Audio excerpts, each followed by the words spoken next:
getting into the match. Game 5. The silver has been scraped, and we are into picks and bans. Talia and Rise on the side of Clutch Gaming. See that Gangplank and Azir, something Fepavun was able to control the game with very well. We have yet to see that Talia throughout this matchup. Thresh gets taken away from Hakuo. One final ban before we get into the picks. Swain is what I expect here from Clutch Gaming.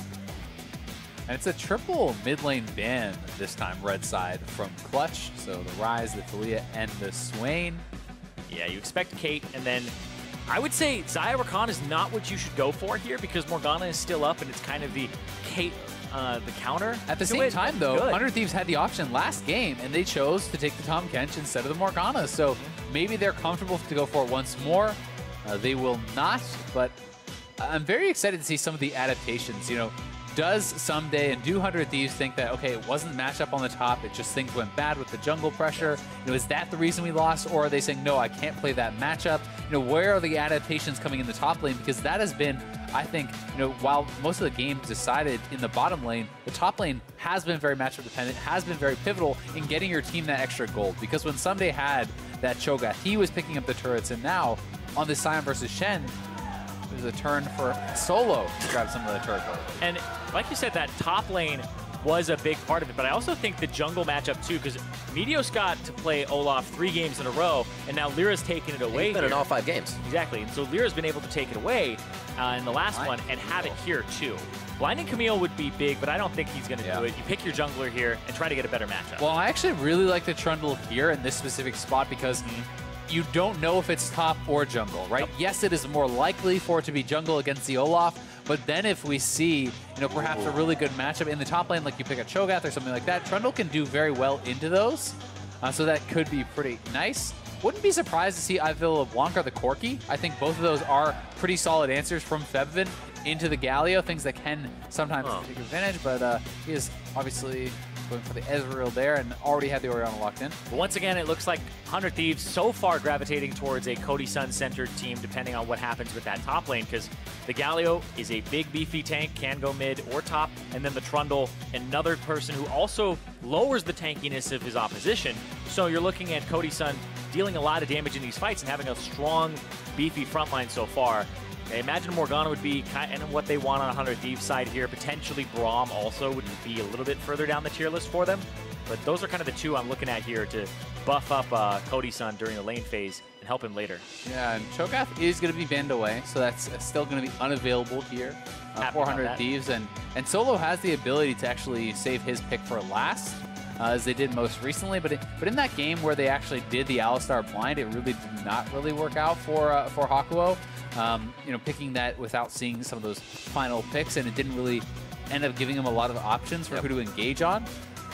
Yeah, potentially, like I said, the Braum or Morgana. I think both teams are kind of highly prioritizing that here. 100 Thieves, I wonder if they'll ban another support here, because then it's potential for Clutch Gaming to just take kind of the other one of those two that are really up there in the tier list. But the Alistar making sure they don't go for that blind again. That's pretty interesting because you can just, as you said, grab the Braum, but then maybe they're feeling like, hey, Morgana's actually a pretty good matchup into the Braum, and Morgana plus Caitlyn should be pretty heavily advantaged into an Ezreal plus Braum, but at the same time, you know, it can go the other way. Maybe the Morgana does finally get picked up here for Hakuo because has been getting banned away. Okay. So the Ornn was left up here. I believe it's been banned in every game except for, it looks like game 2.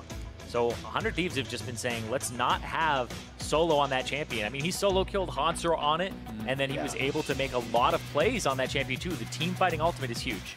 And the question becomes, is Someday willing to now pick a carry into this, or is he just going to grab a Sion or a Shen for himself and just say, all right, we're just going to play that even, and there is your answer?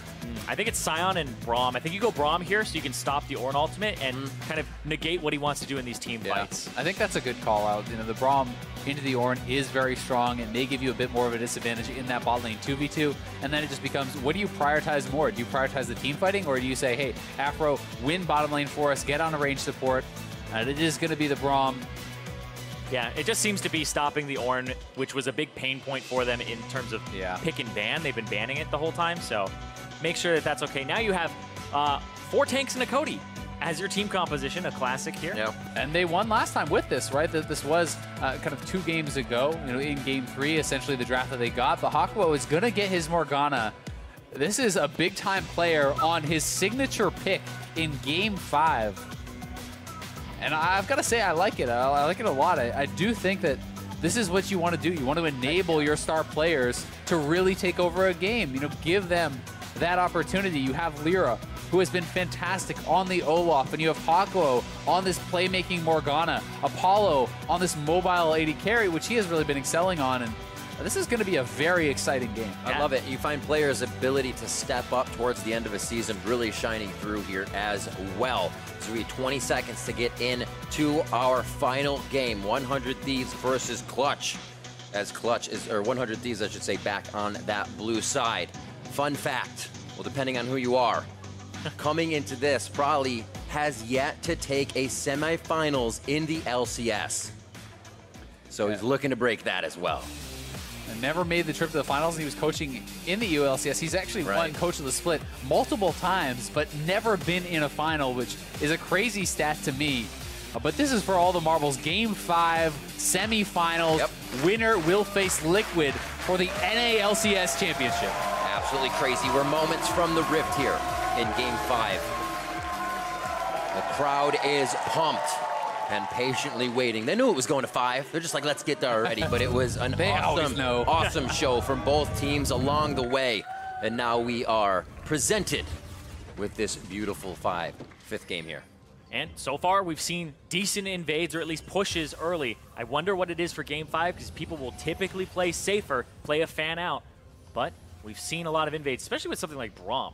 And that's why sometimes being aggressive there can catch people off guard. I mean, when you're playing a Morgana plus an Olaf, certainly some strong level 1 potential to catch people, but it is going to be field of scrimmage for both teams. And to talk a little bit about the 100 Thieves side, this is very clearly a team fighting squad, right? It is 4 tanks and a Cody Sun, as you said, and you also have Trundle to shred through that Braum, or the Ornn or the Olaf there with his ultimate is going to make you a lot more susceptible to getting burst down. Yeah, and another great thing about the Trundle is you typically say, okay, just the ultimate will actually add the utility, but the pillar is huge, and then press the attack. Enhances the damage of other people on your team once you proc it. And so the press the attack is also very effective against tanks. So he's a great duelist. He de-tanks tanks, I guess. Like makes him squishier. Untankify. Yeah. Oh, Hakuo is going to get stunned here. Ooh, and the flash. We saw that happen in Game 1. That was kind of cocky from Hakuo, honestly, to be sticking around that long. He missed multiple bindings in a row, still just trying to fish for a little bit of Spell Thief Scold, and 100 Thieves kind of make a collapse there. They're going to punish him. Starting flashless really sucks in these sorts of matches. When you are a ranged support, you want to be more aggressive, you want to be pushing up, but being down a flash means you can just get straight up run down. Exactly, and against a Braum who's going to be able to W to a minion, hit you, and we've seen Afro will be very confident in those flash Q plays where he just gets right up in your face so he can't really miss it and then be able to burst you. So we'll see what Hakuo does here. I expect the E to come in level 2 just to make sure. But 100 Thieves, if they are somehow able to get the push here, which they are, they're going to be level 2 first. And this is a big deny here from Clutch. Quick hits, a few more tags. Not like they're going to do too much on this. And slowly denying minions. Nice push up from Cody Sun there. Yeah, it's like he ate a Q. How bad? But he's actually blocking so that the Ezreal can't get that last hit. He's actually sacrificing his life so that Apollo doesn't get gold. And when you do have, overhealing your Endurance Shield and so on and so forth, you're able to do that a little bit more aggressively, sometimes trading out your life if you are sitting on full. But top lane is going to be very interesting to me to see really who gets the advantage. You can see someday on the Scion kind of take a page out of Solo's book, and he is going minion dematerializer to deal with any potential banner shenanigans. And also, it is nice, even if there is not a banner, just to be able to use it on cannons and get the faster roam, because there is the potential for you to move over towards mid lane and try to catch someone with an ult. They see him, but I don't think they can do anything about this. Olaf's clear is too fast and too healthy. Pushed up as well from Peppermint. He just had the... Not healthy, but... I mean, had the wave in his favor. Yeah, I mean in clear speed. That's usually how I say it. It's just like, if you can clear the jungle quickly, it's a healthy clear, but... I will have to change my own terminology for that. There you go. Learning on the fly. Just 3 minutes in, I'm back here from Ryu. Get himself sorted out. Febvin as well might take this time to go back. Might still one more wave, it seems. He feels like the pressure is going to be added there. A teleport in from Ryu, and now there'll be a little bit of an item mismatch. Never mind, he's because back. of the base timings, if Febvin leaves here, he's actually going to get stopped. But right. He would have lost that wave because there's not a cannon wave he's basing on, so it is a tough time to actually go back to base. And in the previous game when they had this matchup, Febvin was able to actually have the push heavily enough that Ryu had to base under his own turret, and thus that gave Febvin a chance. And we might see Lyra just need to walk into mid lane and help him shove this out to actually get a good back off. Lyra is spotted out on that ward, doesn't know it, and don't think we'll see the trend of super early dragons continue when his bottom lane is pushed in. That would just be way too risky. Yeah, it doesn't have Scuttle Crab either, so it would be actually a death sentence. You can still try. Yeah. That's the whole thing. Someone's got to get Thresh in this game somehow. Yeah. It's Afro Moon, it's Aqua. We haven't gotten once. Yeah, it's gotten banned multiple times, but it was bad. Yeah, definitely don't do the Drake there, despite what Riv and Solo Q will tell you. Hey. Or, alternatively, try it and see what happens. There you go. You're living on the edge. That's the way it makes it fun. Exactly. Where's the pressure going to be Gotta first? risk it. Up towards his red, but up towards the top side of the map. More so Lyra taking definitely more jungle-oriented paths than we saw Meteos lane. Top lane. He's going top right now, and somebody's in a bad spot. Coming out of the jungle once again, under total lockdown right before he flashed, which added the slow, really negating the fact that he tried to get distance. The position there was fantastic from Solo. This is why they've been banning his Ornn away. He actually uses the Ornn Q next to walls to increase the terrain and actually block you off. He did it against Hanser, knocking the Camille E out and getting a solo kill, and now he's doing it up against Someday, kind of stopping his pathing. But I would say this is actually not a bad trade. 400 Thieves, if they're able to secure this Infernal. Meteos is there, they have the pushing bottom lane, they have the pushing mid lane, so Infernal for first blood, while it is more power in the pockets of Clutch right now, the way the series has been going, all the games have been long. And you definitely will favor the Infernal over that couple hundred gold in a long game. Ooh, another Infernal? I guess that's Infernal number 2 is what we're getting next. And yeah, 100 Thieves will want to revisit that, but watch how he uses it. The Q comes up behind Someday, so Someday can't really retreat the same way he'd like. And then Solo puts himself between the pillar and the minion, so he actually blocks him off. And honestly, Someday had no business flashing there. With an Olaf up in your face with that, if you get tagged by an Axe, there's no way you're getting out. If you're level 6, I can see the flash into ultimate as an escape, but at level 5, I think you just have to accept your death and hold on to that summoner because you're only exposing yourself more to the repeat game. Small plus for Someday. It was a bit pushed up, so he got to walk back to lane before missing too much. Back to this cannon wave, so 36 to 34. But that pressure now towards topside. We heard the analyst desk reference in the beginning of the day. Solo with that jungle proximity, most solo deaths, but also not getting a lot of proximity himself is getting a little love from Lyra this series, and it's really helping out the composition. And it's always interesting to see those mix-ups. I always think it is intelligent, even if it's not going to be your long-term game plan. Every once in a while, do an invade. Every once in a while, hard camp a lane you never go to. Because then your opponents have to at least give you the respect that it could happen. Even if it never happens again.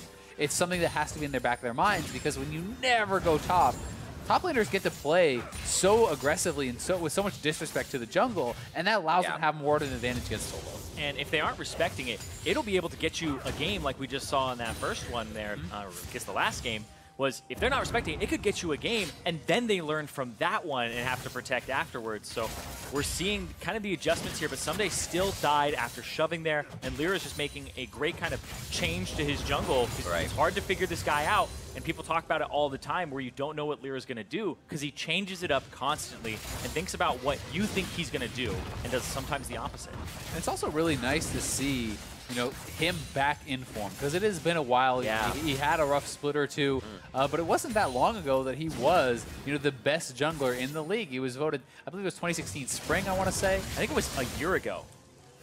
In 2017 spring, when he first came over here onto Envy. Wearing multiple hats. Called him Coach Lyra because everybody just kind of listened to what he was doing. Yeah, I mean, they didn't even really have a traditional coach. They had more of a lifestyle coach with Violet, I believe it was, and he was teaching them a lot of the game. And people kind of criticized him somewhat for not being a tank player, but now he's looking incredibly good on tanks, right? It took him some time to actually adapt his playstyle, because in the past, he was the Lee Sin guy, the Nidalee guy, he'd take over games, and he even was pretty vocal at the start of the split saying, yeah, I have to change my playstyle, it's very new. he's undefeated on Skarner. He's looking incredible on Olaf, and this is a guy who has adapted and shaped himself to the new meta, and as a result, you know, has his team one game from the finals. Yeah, he was always about counter jungling, getting a large advantage there, but now everybody plays these farm junglers where it's like pretty trivial to farm your jungle, gets him out on the map, and so he's learned to be very aggressive, kind of readopt the Elise playstyle of diving early on underneath turrets alongside his team, and then finding plays later. I really think about Lyra's Skarner plays back when he was taking cleanse in fights, starting off on the right foot. Here he is on bot side. They have Morgana ulti. Cavalry. Oh, I didn't activate it. Gonna push out. Just walks in. Very anticlimactic. That's my kind of gank. Run up, get some CS. Run in, smite the cannon. Don't worry, guys, I'm here. Helping him. I'm helping you shove. Making space. See, look at it. They're taking mean, damage. There we go. Apollo took a few Cody hits Sun's there still to gonna kind of get hit. draw Cody's Sun in. Undertow! Reckless swing. True Shot Barrage fires through. Few final touches. A shift forward. Solo. No! Lyra's going to get that health back as he swings away. Very nicely done. Great gank and good follow. Flawless gank, like we said. Yeah, absolutely. Oh, jeez. They saw it coming, and then he walked away, and I guess they didn't see the next one coming. They didn't respect No to be on that counterplay. You just side. came back. You're supposed to leave after you come the first time. So Apollo took quite a few shots there, and it made him think it looked a little bit better than it was, definitely. I love this so much because now Solo is protecting the jungle, at least seeing it here. And Meteos took the blast cone, so now Solo. It's coming up. Few hits, no blast cone there, so it's going to be a long walk out. Falls on to Solo right now. He could get a lot of damage. Nicely done from bottom lane to top lane. How did Lyra move that Lyra fast? ran all the way across the map, and he says, thanks for the leash. Takes the kill and the red buff back. I mean, that is he's a globetrotter at this point, just running everywhere. Yeah, so what happened was, hold on now, okay, he's gonna get away, is Lyra backed, and when you're on the bottom side, the standard counter jungle is to go to the enemy top side and punish him, but Solo covers that because the Scion backs. But right here, Hakuho, the flash ulti, still catches Cody Sun. The range afterwards, he doesn't flash immediately, the tether will connect, and the slow makes it so that he doesn't cover those extra units. And the fact that Meteos actually did his full Wolves camp first before going to the red meant they had time to get up there because, you know, he was on his side of the jungle, he clears first, then he goes over, and just enough time and really good team play from Clutch covering each other on both sides of the map. Gotta say, it's an awful play from Meteos, though, because Scion was back, Someday was back, didn't have TP, and Solo walks in, Ward sees it, can prepare, it's basically get all of his ducks in a line there to go, hey, let's hit the blast cone, let's get ready, everybody ready for this? Seven collapse, and then he just gets taken out. Now we're looking at Clutch Gaming, 3-0 in kills right now, pressure in a lot of these lanes, up against 100 Thieves. Those some disorderly ducks. You can't make that play without your ducks in a row. Wow, guys. See what Clutch Gaming can do from here on out. Looking so loose, if you will, in their play. And it's kind of the same thing that happened versus TSM. They did win that first game, and the confidence in just them saying, when we won that game, we knew we could win the rest. We just had to play our game. Means they don't feel like they have to pressure anything too much. They're not in their own heads to go, oh, we need to get that last play. They're okay with small advantages, and it's just escalating for them into these advantages. And I gotta say, Lyra's clever pathing in both the TSM series and in this one is what really gives Clutch an edge over other junglers and gives them edges in their lanes. Another big point of contention here, though, is going to be this second Infernal. We talked about it in the previous time it came up in this series. 2 Infernals is such a big edge. Meteos is down here on the bottom side. They want to try to get a kill on the bottom lane, then snowball that into a dragon. And you can see Lyra actually going for a back here. Seems like pretty risky timing. I mean, 1,300 gold, so... It's tough because you want to be as strong as possible for this fight. I mean, Fevin just got his base off and completed his full first item. TP is available from Solo, almost available from Sunday, but he's kind of inching his way down. And this is something where Clutch really want to even it out and take this Infernal back. But if you lose a team fight and you give up a second Infernal, then you've lost control of the game. Yeah, this is where 100 Thieves really have to approach this fight correctly. They don't have flashes on their bottom lane. Cody Sun is a huge part of this team composition, and then they are down in gold in the first place. So they're chunking out Apollo and dealing some damage to this turret to try and dissuade a Dragon contest in the near future, but might be rough. Yeah, I actually really like this. Solo is roaming down right now. Someday went back to base, so he's going to, at the very least, force his opponent's teleport if he wants to match, and we'll see if Clutch is willing to commit to this play, I think you should just go for it. We bannered the mid. Oh, that's hilarious. He's actually just going to banner that to create pressure, and they could perhaps use that to now start the Dragon, because Ryu is going to have to answer that, and it'll take him quite some time, but still not committing to it. So yeah, they bannered both sides, so now Solo has to say, dang, I got to go back upside. They got a banner up top. We got a banner in the mid lane, as both of them complete that item at just about the same time. Febiven's going to go ahead and grab up this blue. Top turret didn't even take that much. Might be down to half by the time they get that out of there. That minion still does a lot of damage. Soon. It's not fair and dumb. TM. But he gets it, knocks it down. And the Infernal Drake still on the table. Junglers still have not backed and purchased. 1,000 gold for Meteos, 1,600 for Lyra, and you want to be very strong here, but remember the bottom lane doesn't have flashes here. Aphromoos just came up. And the longer that Clutch waits, I mean, their turret in the bottom lane is getting whittled down. You don't want to just give up that turret in the straight-up 2v2. It's getting really, really low here, so they would like to make a play, try to get a kill, try to stop something, and get that Infernal, but they're having trouble really finding the opening, and Lyra just goes back to base, so he's going to spend up his gold. I think Lyra was spotted on the bottom side going towards that brush, so the bottom lane will play a little safe. Meteos was hovering, but now he actually gets to back, purchase, and if they go for a Drake, Meteos hasn't backed because he's still hovering, a little paranoid that Lyra might be here still. I've actually got to say, I'm a little bit surprised to see Iceborne as the choice from Apollo instead of Triforce, because there's not a tremendous amount of physical damage really on this other team. It mostly is just that Caitlyn as kind of that physical damage threat. Yes, Trundle could get up on you, but it's probably unlikely that he's going to be dealing consistent damage. And I do think that Triforce really helps you to have that extra DPS to punch through 4-man front line, which is kind of the reality he's going to be facing. But at the same time, you can argue the kiting that can come out there. So it is some give and take, but I'm always more on the side of, hey, you need to do enough damage to actually pressure these guys, and Ezreal's already very low on tank. Yeah, but like the only way that the Scion will reach you or the Trundle will reach you is by running at your face most of the time. So indexing for that, I think more likely. Oh my, your April Fool is me, Hazel 3 times. So good. We got to put like a button over your cough. He's been trying to like cover my cough button so he doesn't do it, but it's happened so much. But anyway, during that, Infernal Drake does go over to Clutch Gaming, so we're even there. That's their next move, however. Lyra towards the top side of the map is bottoms clear, so they may make the look of play onto Someday and in some extended period. A little bit of speed assistance possibly for Lyra. No, just a shield. Here you go, buddy. Good guy, Febivin and Broman. Nothing crazy happening around the map. TPs are up for both of the top side. As bot gets dropped, we'll see where 100 Thieves can start to distribute this extra pressure of Cody Sun and Aphromoo. Yeah, honestly, a really good job on the bottom side of the map here from 100 Thieves. Cody Sun and Aphromoo able to knock down that turret in the straight up 2v2. They're trying to rotate top and create pressure up there, but I mean, they're the ones with the range support. They're the ones who, generally speaking, you look at that and you say, okay, you're supposed to be dictating the pace of this lane. But the Braum and Caitlyn come out ahead.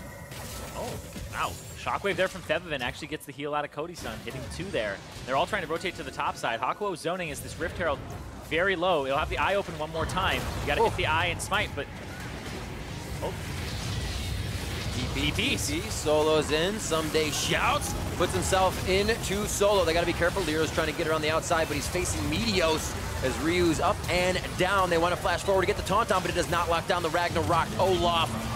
Lyra is trying to get himself out right now as Solo. Call the Forge God will slow down the fight, but Clutch Gaming loses ground for the first time here in Game 5. They do get the Rift Herald, though, and they are going to all get out, so it just comes down to, can 100 Thieves continue this push and actually get something else off of it? Yeah, potentially get this turret here, because all 5 of them are up here.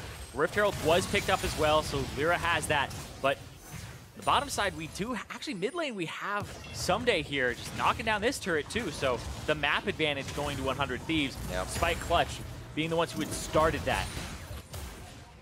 Quick hits. Where do they go here now? Solo, or Someday's going to just stay. He says, yeah, you're going to back, Peppermint will clear mid, and it does look like they'll actually take a breather. I'm going to be really interested to see what Clutch can actually get with that Rift Herald buff, because when you look back to last game, they had a massive power play, got a couple of kills, knocked down both the mid lane turrets, and that really was the biggest swing in that last game. But so far, 100 Thieves, despite the fact that they are down on kills, they are the ones who have been really kind of eking out these little edges, these little advantages with Cody Sun and Aphromoo constantly pushing up, constantly pressuring these turrets. And they're going to be pretty comfortable just continue to do this. Unless Clutch actually pulls the trigger and makes a play to start something off, they'll just continue pushing nonstop in the 2v2. And they don't have that same type of go button that's up to them and very available all the time like they did with the Rakan. For Hakuo, it's landing a binding, flash ultimate, so it's flash dependent here without Summoner Spellbook. And that's really the kind of key for them to go. So they have to have other people like Lyra and Solo key off of that. Yeah, exactly. And we'll see if they are going to move those pieces around. Are you going to make that 4-man play? Are you going to try to do that? Because that is pretty difficult into a Galio as well. And Ryu certainly can roam to match and turn around some of those plays pretty heavily if the Galio can come in. So it's always a give and take there, but you don't want to be bleeding turrets. You don't want to be kind of losing these objectives slowly over time. Or you can end up in that situation where, similarly to the Cho'Gath earlier, where he's just chipping away, getting more and more gold for the team. And it's not just about the advantages he's establishing for himself, it's about the global gold and the edges he's gaining for the rest of people around the map. Slow clears around. Nobody actually getting too big of a lead in the CS department. We see the bot lane in favor of Cody some, but we have not seen him tack on that damage just yet. The fight we had was Clutch Gaming kind of focused on Herald. They back off, and now they're kind of sorting out what's the next fight. We've actually seen both teams in these games just go head-to-head, and that may be what's happening. Now they're using Rift Herald mid, and that turret is still incredibly low, so this Rift Herald will take that down and get them one back here. Huzzah! Clutch Gaming up 1,000 gold, but this entire series has been so close every single game. It's actually a ridiculous best of 5 where you just think about the #1 versus 6 team and how all these games have come down to a Baron on the setup to it in a fight. Well, and the craziest part is how Clutch had basically one win against the remaining teams in playoffs going into the semifinals, and it was against Echo Fox. They had one win against Echo Fox, no wins against TL, no wins against 100 Thieves. They're supposed to get smashed, and it's game 5, incredibly close. They are in the advantage right now, and it's gonna again come down to playmaking, come down to team fighting, come down to that play around the Baron. Because both these teams are playing very patiently, are playing a very measured game, and it's been that way the whole day. And it feels like both of their strengths, so they're both comfortable playing to it. The baits around Baron for Clutch, the Baron attempts for 100 Thieves in the setup, and playing around Cody. And Cody's the guy that I am looking at here for 100 Thieves because he has to be able to deal the damage, and that means that Ryu, Someday, and Meteos and Afrin will all have to set him up. But I'm really watching Cody here because you know that Clutch are watching him in particular, saying that's the guy we have to look at in these team fights. Exactly, and if you make that one mistake, even if you were fully enabled with 4 men in front of you, you make that one mistake, you get caught by that type of shockwave, that can be the end of the game. So a lot of pressure on this young player's shoulders here.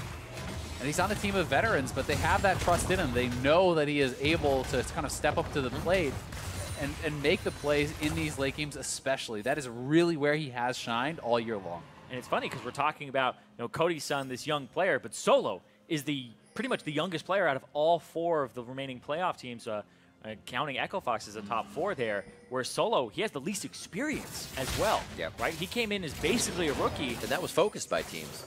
Yeah, they focused him down because he didn't really get much help and they played elsewhere, but Solo is truly very close to being a rookie in terms of he only played a few games as a sub ahead of time for Echo Fox, and then he played this split. This is his first full split on a team, and he has been performing incredibly well in playoffs up against people like Hanser and Someday, holding his own, and honestly not really costing much of anything. The matchups of the Cho'Gath were an issue and they banned those out, but now you see he provides pressure and Lyra can now play to him. Go figure. Solo, great team player.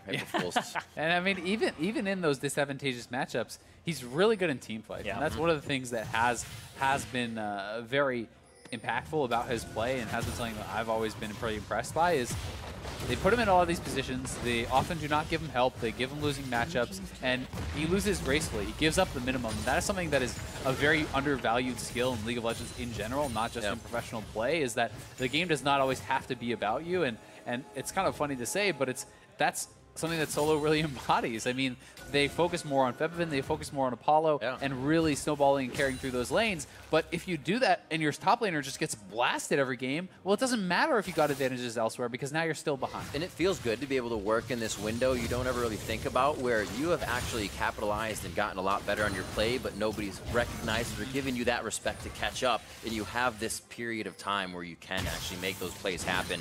And we actually had a lot of the teams in playoffs say, Clutch is probably one of the weakest teams in playoffs. So that was almost expected from a lot of the teams they would face, and we're seeing a completely different Clutch now. I think it was Doublelift who said Clutch is the weakest team in playoffs. Right. Just a week ago. And he may potentially be playing them reconsider that statement. He also said there was 5 good teams at Echo Fox. Yeah, he changes his mind a lot. Very true. So far, a good bit of map opened up on this one. We're only 23 minutes in, so we're going to get a lot of back and forth here through the jungle. Not much vision, rather, is placed to keep those movements safe. So things get a little crazy here. This is what it creates. Not enough vision on the map, and just right under their noses, coming through a little late, they are still going to have to respect it. But I 100 Thieves wants to check. I do really like the attempt there from Clutch, right? Started up, they're not committing to it. It's a 3-man Baron. If it gets spotted out, great, back off. If it doesn't, hey, maybe you just snuck a series win right under their noses. So I do think those are smart attempts, and so far the game just staying very, very stable, and it may be a play just like that that really does decide it, because it's going to be someone making a big play. There's going to be a hero in this game, because when you get to the later stages, it's about those team fights and it's about the initiations. Who can really pull it off? Which AD carry can stay safe and take over? That is the question. Those are the ones I'm watching. Not so much on Ryu this time. Febiven, Apollo, those squishies. We'll see Ryu going in and Cody Sun on the other side as these fights come to fruition here. A lot of things are going to be crossing their paths. Someday and Solo going to be taking out these fights. You see Clutch Gaming just saying, stop the backs, give us a little more breathing room on the map as they set up to get 25 minutes in. A Mountain Drake next as well. Oh, yeah, they could even up the Drakes 2 apiece, but double Mountain Drake just means that Baron for 100 Thieves would be so easy to do.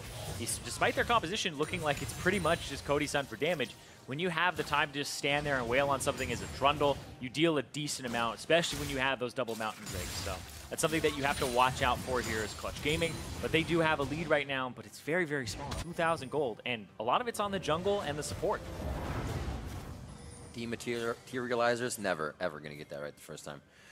On the top side of the map, really slowing down Solo's banner. Other way working in favor here of Someday, but they were able to get Clutch Gaming to the top side and get that turret down. I just find it really funny too, because Someday is using them pretty much only when there's a Baron buffed up camping minion that's actually going to have like damage behind it of like a full wave or even Solo there. He's used only 2 in this entire game, and we're 25 minutes in, almost 26. So he's very kind of stingy with them, making sure it's only the situation where he absolutely has to use them because he wants to save them for the potential Baron later. Right. We went from game 1 and having about 4 overall in the game, maybe 5, to just that one. Fight on top side. Sorted out. Febiven Shockwave Ryu. Ryu Solo. He gets taken down. Clockwork wind up in another move of the ball is able to take him down. 100 Thieves losing ground. A half health Meteos takes a heal and gets himself to safety with that subjugate. And they should just go straight to Baron. I mean, you got the ultimate out of Meteos. Ryu is down. You can start this and turn with the Ornn ultimate potentially to look for a fight. Sion is TPing in, and this could be a game decider. Shockwave is down. That's what they want when they funnel in. Hakuo's so low. Bullet hit. They flash over it, but he's going to be able to pop a few up here. Watching Solo on the backside. Hakuo and the rest of the team move their skills in. A hit from Solo as he breathes the fire all over 100 Thieves. They run for the hills, and Clutch Gaming has position on Baron. Both frontliners there were really pushing back the backline damage. I mean, Solo had an incredible ultimate, knocking up multiple people, following that with a charge that knocked up even more people. Here it is again. But at the same time, Sion is zoning them all out. So here is that 1v1 play. Febiven onto Ryu, catches him with that shockwave, and straight up just goes with a chase down. Ryu failing his flash over the wall. Very critical mistake. Yeah, E'd and then came back for the ward anyway. And yeah, the flash over the wall, big. With Febiven here, he doesn't have Shockwave, so it's not a big team fight ultimate from him. But then he walks to the right, and then when he goes back to the left, he actually steps on a trap, preventing him from dealing more damage. But watch Solo now. So Someday's zoning everyone out. Solo on the other side knocks them up. charges into the wall, knocks more members up again, but the follow-up is not there, as they're both being kind of zoned out by the frontliners, and both teams end up surviving. It comes down to only 1 kill, but the TP advantage is on the side of Clutch, so they could look to repeat and try to force another play here. That's what they're best at, both of these teams, is just lighting the fuse immediately. Once again, Lyra just over the wall to get full vision of what's on the other side. Look where Solo is. Solo is from the side here. He is potentially looking for a flank, but is going to go back. Binding landed. Quick charge, quick hit, getting that percent health damage down, on the Brittle. Is he going down? Is he going up? No, straight at the team down the line. And let's see if they keep going down the tracks again. Back to Baron. Clutch Gaming happy with slight advantages in HP, but Meteos can get quite healthy here as he just takes down minions around him. Over to the Mountain Drake. They're trying to prevent this. The second 1 to 100 Thieves, so it's imperative Clutch either wins the fight and gets out, or at least stops 100 Thieves from getting this Drake. 100 Thieves have no flashes, though, so it's hard to really get into the middle of this fight unless they want to ult in someday. And Meteos gets caught! Hit, that's 1 down. Smites are gone. They can easily get the Dragon now. They've prevented exactly what they want, and now they can put the next thing on their plate. Clutch Gaming doing well, 5-0. And they are sending Solo down to the bottom lane, but I think they should go to Baron again, continue to try to force this, because there's no flashes on 100 Thieves, there's no jungler available, and TP is up on Solo. Exactly, there's no smite available, and Clutch, they could very well try to do it, but it looks like they're just going to say no, play it safe, and that's been that reserve style from them where they just don't take those risks. Yep. And sometimes there is such a thing as playing too safe, right? And I do think this is one of those cases where you have to wonder, should you have not at least tried? I'm not saying you have to fully commit, but you are relatively healthy. You're out on the map. There's no jungler. There's not a flash to be seen on the other team. Yeah. That is a Baron I think you can at the very least start and look to turn and see if you can get a fight. It's something that 100 Thieves would have to go all in on. It'd be Someday and Ryu in that fight. It's not a, we can try to guess this or yo-yo it back and forth, so it would have been very interesting. And the more you don't go for those types of plays that could win you the game, the more chances 100 Thieves have to make them themselves and win the game. So 100 Thieves, right, this will be the moment that if Clutch Gaming don't win this, 100 Thieves look back and go, thankfully they didn't do that, and Clutch have to go, why didn't we make that play? But they're playing safe, but it might be too much, like you said, Azael. Yeah, it may just be too much. I mean, it's one of those things where Cody Sun is getting stronger and stronger, scaling up on this Caitlyn. You have a Trundle who is going to be a beast that kind of shredding through this Ornn in the later game fights, and you always have to be worried about that. But at the same time, I definitely do give the advantage to a late game Orianna versus that of the Galio. Oh, yeah, and you see Meteos almost has his Knight's Vow here to protect Cody Sun.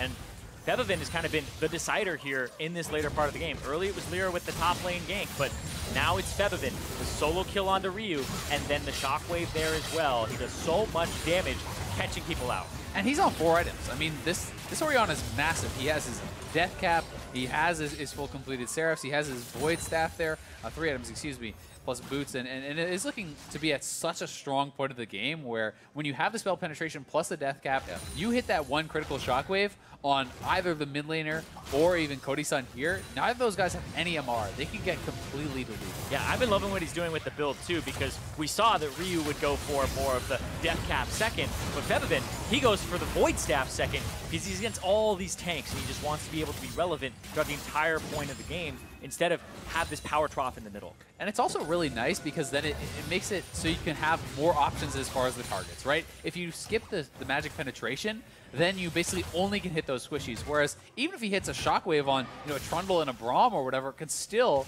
have a really big impact. And I love that he also went for the spell penetration boots here, because so many mid laners now just go Merc Treads, especially against somebody like Galio. Woo. Hold on, Apollo.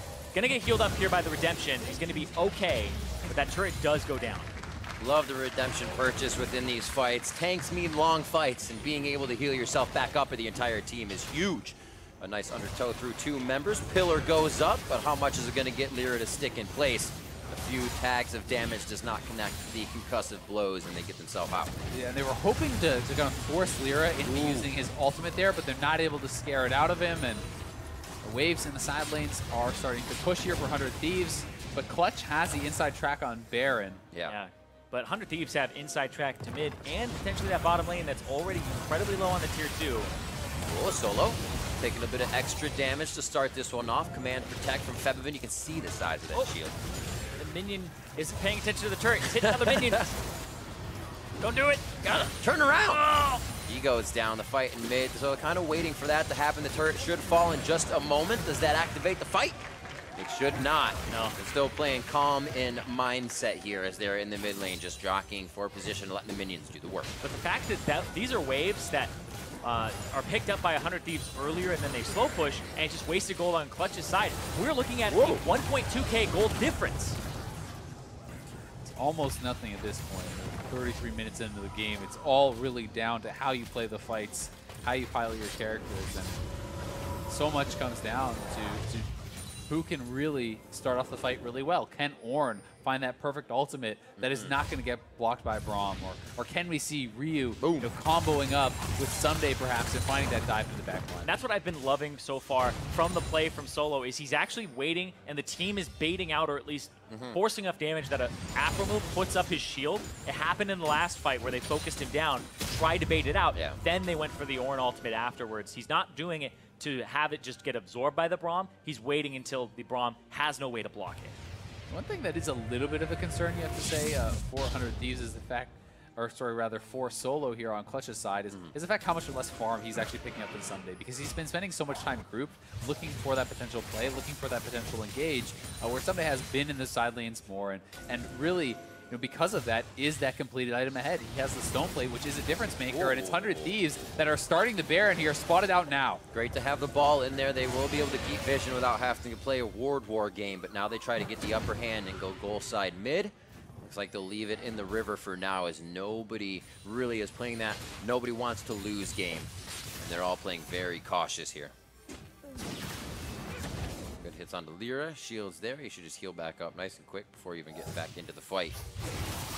Side Ryu and the top lane. Someday comes in. Fevin, popped up, knocked up. 1, 2, 3, 4, and on the floor. That's the first kill of the game for 100 Thieves, and they get it onto Febivin, and they get both his summoners. This opens up an opportunity for them to crack the game wide open. Yeah, Apollo just shifted in there, and the whole team comes in to support, but they're now getting potentially flanked. We'll see if they can pull off a fight. Glacial Fissure just missing on Solo as the Black Shield was on. They are being deterred from the Baron. Lyra makes it to 50-50, and they're doing a hell of a lot of damage. Cody's is low. Cody's done low, just dodging out of the binding with the 90 caliber net. Solo's in their eyes, but what target do they want? They subjugate onto Solo, and it looks like they're going to be going on to Hakuo. Now a little bit more shots onto the Ragnarok. Olaf, call the Forge God, knocked through, but it's only going to hit Aframu on the backside. One more hit, concussive blows. Oh, Meteos tries to get the bite, but it's just too short with the double flash from both players. They're actually buying so much time, though. Fevivin is almost respawning here. Despite the fact they lost another kill, Fevivin is now up on the map. He's running over here.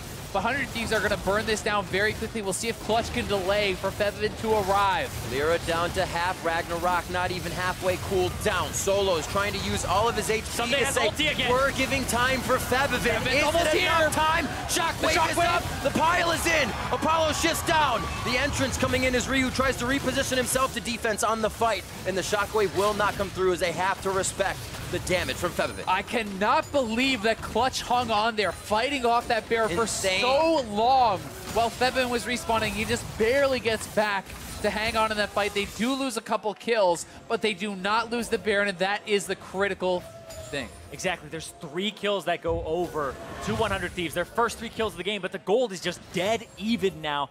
Exactly. Insane. What a tense fight there, honestly. So close. The slimmest of margins on both sides. Here it is again. Yeah, this is Someday ulting out of the bush with Ryu following up. He hits Fevivin, Ryu W's. Even though the cleanse comes out, he catches Fevivin even after the flash with the backwards E. And that's honestly the intensity of those late game fights. You would have had the flash immediately to avoid that original ult. But here it is, Clutch kiting back and forth, trying to get damage in. Look at Apollo putting a lot of pressure onto Cody-san there, which was a really big deal. And you see the Clutch is never overcommitting to the engage. They're moving forward and saving all of their escape abilities to then retreat, to try to give up the minimum. So they lose a Morgana kill, but they have the ultimate to get out. They have enough poke from Apollo, and that Ezreal really was the hero in buying time. Yeah, and man, during that time, Someday ulti 3 times. It is a 36-second cooldown ultimate on his Unstoppable Onslaught. It's actually ridiculous. He caught Fevivin, caught Hakuho, and then his last one, he almost got another kill for his team. Choo-choo. Absolutely crazy. Got trains coming down the track from Solo, someday trying to turn into a train himself and make things happen.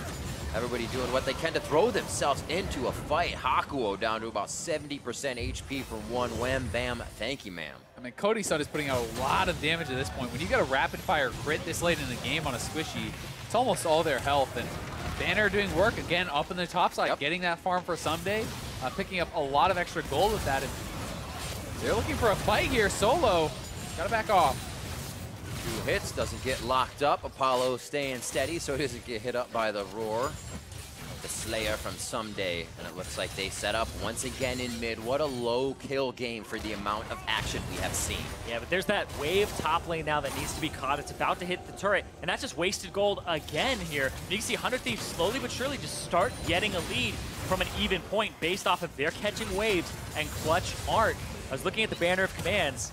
Solos has done 1,600 damage, now 2,200 damage to turrets, but then Somedays has done twice caught out. They still have the shield there from Hakuo. It's going to give him a little bit of distance, but the follow-up damage is too much. The front end, the middle, and the back end is enough to take down Solo. Just about over a minute on these death timers. Yeah, Apollo wasn't with the team, so they couldn't get back up there to fight, but they have 4 members. They need to try to delay once more, and they now see that the Baron has not been started, so they can back off. They know 100 Thieves is baiting, and that's going to force 100 Thieves' hand to start this Baron.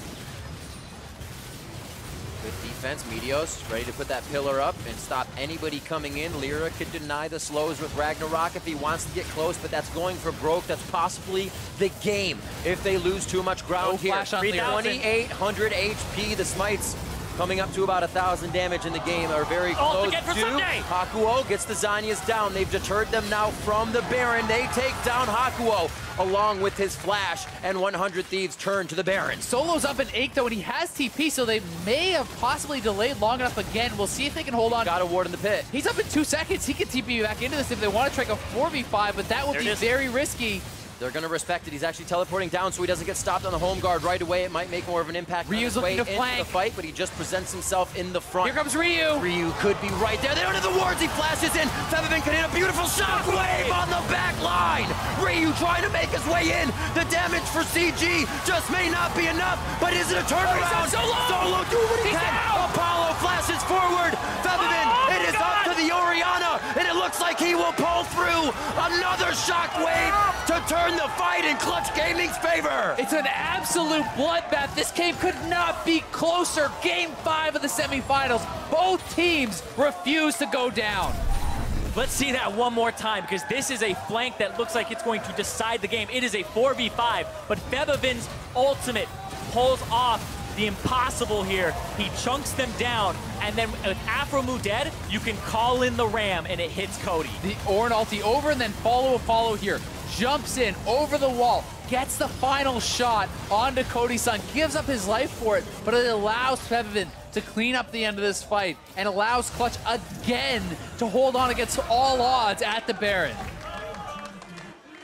Absolutely insane impact plays from this man in the mid lane on Clutch Gaming. It does take a team, but the spot-on ultimates from Featherman have turned these games around time and time again. Featherman came over to North America from the EU LCS, and then immediately there was almost no conversation about how great of a player he was. He had solo killed FLICKR. He'd been a top 4 finisher at Worlds, and even just the split before he got here, he was the all-pro EU LCS mid laner. Yep. He's showing now that you still have to take this guy seriously. He's almost 100 CS up in this mid lane. His Orianna ultimates and his impact cannot be overstated. He has been critical in this game. This game getting pushed to the limits. You guys talk about how fast these ultimates are coming back up, and we're seeing multiples in these fights. It's a window that players are not used to as well, so you're misconsidering quite a few things as you go in. Both AD carries now hit 6 items. Bloodthirster purchased up there for Apollo. Cody Sun already on 6 items himself. We could see those optimizations done. Boots perhaps traded out later on, but these guys are fully online. Featherman is massive here as well, adding in the Leandries to his already huge roster of items, and they're heading again back over to the Baron pit. Yeah, for Apollo, I think this is a little greedy though, because it means he has no QSS. Mercurial will have a decent amount of lifesteal on it, but it just means he doesn't want to get burst by the Caitlyn like he did earlier. And that banner is pushing heavily in the bottom side, so if Clutch can keep them up here, that will get some work done. Apollo keeps himself safe over the wall. Double buff for the Ezreal to keep himself going. We're looking at max items for your AD carries right now as they try to put out the most DPS in these fights with the protection of basically everyone around them. And the thing is, Cody has a bit. Apollo Afro, give that self. But this wave on the bottom side is massive. Look at this. Multiple cannons, a banner cannon. They're fighting in mid lane. Solo calling the ult, and he's actually going to hit the Forge God back. Solo could go down. He tries to flash himself out. A little more distance there. The follow from Someday, but the chase is quite a lot. Shields. And they may be able to turn it around. How much do you want from one guy? Or do you turn the target? Clutch Gaming loses a bit of ground, but it could mean Baron for 100 Thieves. But Solo has Warmog, so he doesn't have to back here. He's going to get full HP again. Lyra, though, not offered that type of luxury. He doesn't have it. Look at his health go up on the top right of the screen. Lyra has flash, though. He could look for a steal. This is risky. This could decide the game here if they go for it. Gotta watch the ball. Where does Featherman put the ball? 2,800 HP on the Baron. They've turned off it now. It's just doing damage to Sunday. The minions in the bottom lane are so big now. Clutch just needs to buy time for this wave to crack this inhibitor, and they're trying to send them back to base. Massive wave pushing on the top side again. Clutch can be the ones to start up the Baron here, and looks like they're heading for it. Slowly but surely, they want to clear the vision and say, do you think we're doing it? Can we catch you on the potential? Maybe. They started now. They have Someday on the bot side. Teleport is up. They have a ward just to the left. He clears as many as he can, and he gets himself immediately back into the river. Solo gets hit up, but they've played this game before. They've danced this dance. He can take quite a bit of damage, and the team can turn it around, but Lyra is the one that has to be careful. 100 Thieves sees a fight they can win, but Clutch will not let them through the door. And I gotta say, seeing Apollo shift around these fights, sometimes shift aggressively, is refreshing, because this is the guy that we always said, if the game is in his hands, he never makes the game-winning play. He never has the courage to do so. Backline, Varus, poke, that type of player. But now we're seeing him be more aggressive when they need him most. I mean, Clutch just forced out the TP from Someday from the bottom lane. Ryu just TP'd to his tier 2 turret to try to rush this down. If they can stop this, if Clutch can stop this Baron, Ryu will have no global at all. And remember, Lyra does have his flash, so yeah, both globals down. I think that was a pretty big mistake, honestly, from Ryu to waste that teleport on a tier 2 turret. Like, it basically went nowhere. Yeah, it's a desperation play here from 100 Thieves. They think they see an opening. Remember, Clutch got that first game win against 100 Thieves here because they rushed a Baron, because 100 Thieves had the Rise ultimate in, and their intentions were red. So Clutch are saying they know how to play around Baron, and they understand how 100 Thieves want to as well. And the question becomes, can Clutch actually now establish control in the side lanes, get an advantage because those globals are down? And we also have to remember, as this game goes longer and longer, Clutch has access to essentially another item and a half type thing, or another half item with the Ornn upgrades. You can get that 6.5 items, and you can keep building further and further past that, which is always going to be an edge. Clean up. It's actually really good, because normally you can't... stomach ache. Right, it triggers slowly on the next one. Well, normally you step in one trap, and you can't actually step in another. There's a lockout, right? Even if you aren't stunned or anything, you just walk in the next one. Lyra's taken quite a bit of damage here in this late game. There's also that Cloud Drake still hanging out, but right now they're like, Baron's enough to fight over, and nobody wants to give up the top side of the map. Lyra has identified, though, that Warmogs is exactly what he needs here. So he takes all that.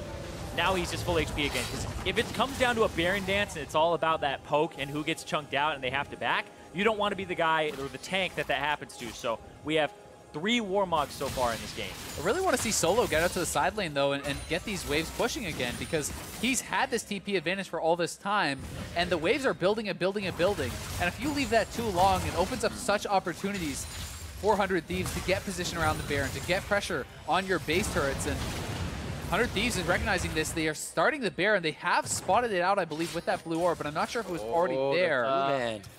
No, they don't know. They don't know. That blue orb was already there, so it was already denied the vision. It would be Apollo right now who has to check. He has the blue orb himself. Oh, God. It's going down so slow, though. Yeah, it's 2 people, though, and if you get it this low, you just have people rotate, and then you're able to commit to it. It's the 1-2. I think Lyra is starting to get a little bit suspicious. They threw it. But they're only They spotted it with Redemption. Hawkmo just spotted it. Beautifully done. They're going to shoot it down, though. Lyra can go go in! The smite over the wall. It's going to be the hit. No, it actually goes to Cody Sun. 100 Thieves are going to be able to grab the Baron. Lyra tries to get out. Ragnarok just wearing off. He's got the black shield. Solo knocks back, and Clutch Gaming say, forward for the fight. Sunday's going to be on the back line now, and 100 Thieves is getting routed by Clutch Gaming. And this is ridiculous. They end up having this two-man Baron turn into a collapse, and right now you would go Clutch, Elder Dragon, but it's still Cloud 47 minutes into the game. And it's Cody's son who actually secures it. Meteos missed the smite there, and Lyra just barely not able to get his smite off. Clutch will get the mid lane turret. They'll take the red buff. They'll go to the dragon and likely prompt the spawning finally of that Elder. But 100 Thieves will have their time on the map with the Baron buff, and we'll see what they can get done. Ornn upgrades for now. We're getting to that point where we need to spend a little extra cash as we see Solo upgrading his Abyssal Mask, and we'll see some other core items around the map start to change around. Yeah, the boots for the Phantom Dancer here for Cody Sun. Yeah, this gets down to about 1,200 HP, and you never see it drop below that. The headshot comes in at the Baron at the same time as the smite comes down from Meteos. Yeah, right in. Meteos blast cones over. 1,700, 1,200. There's the smite. Yep.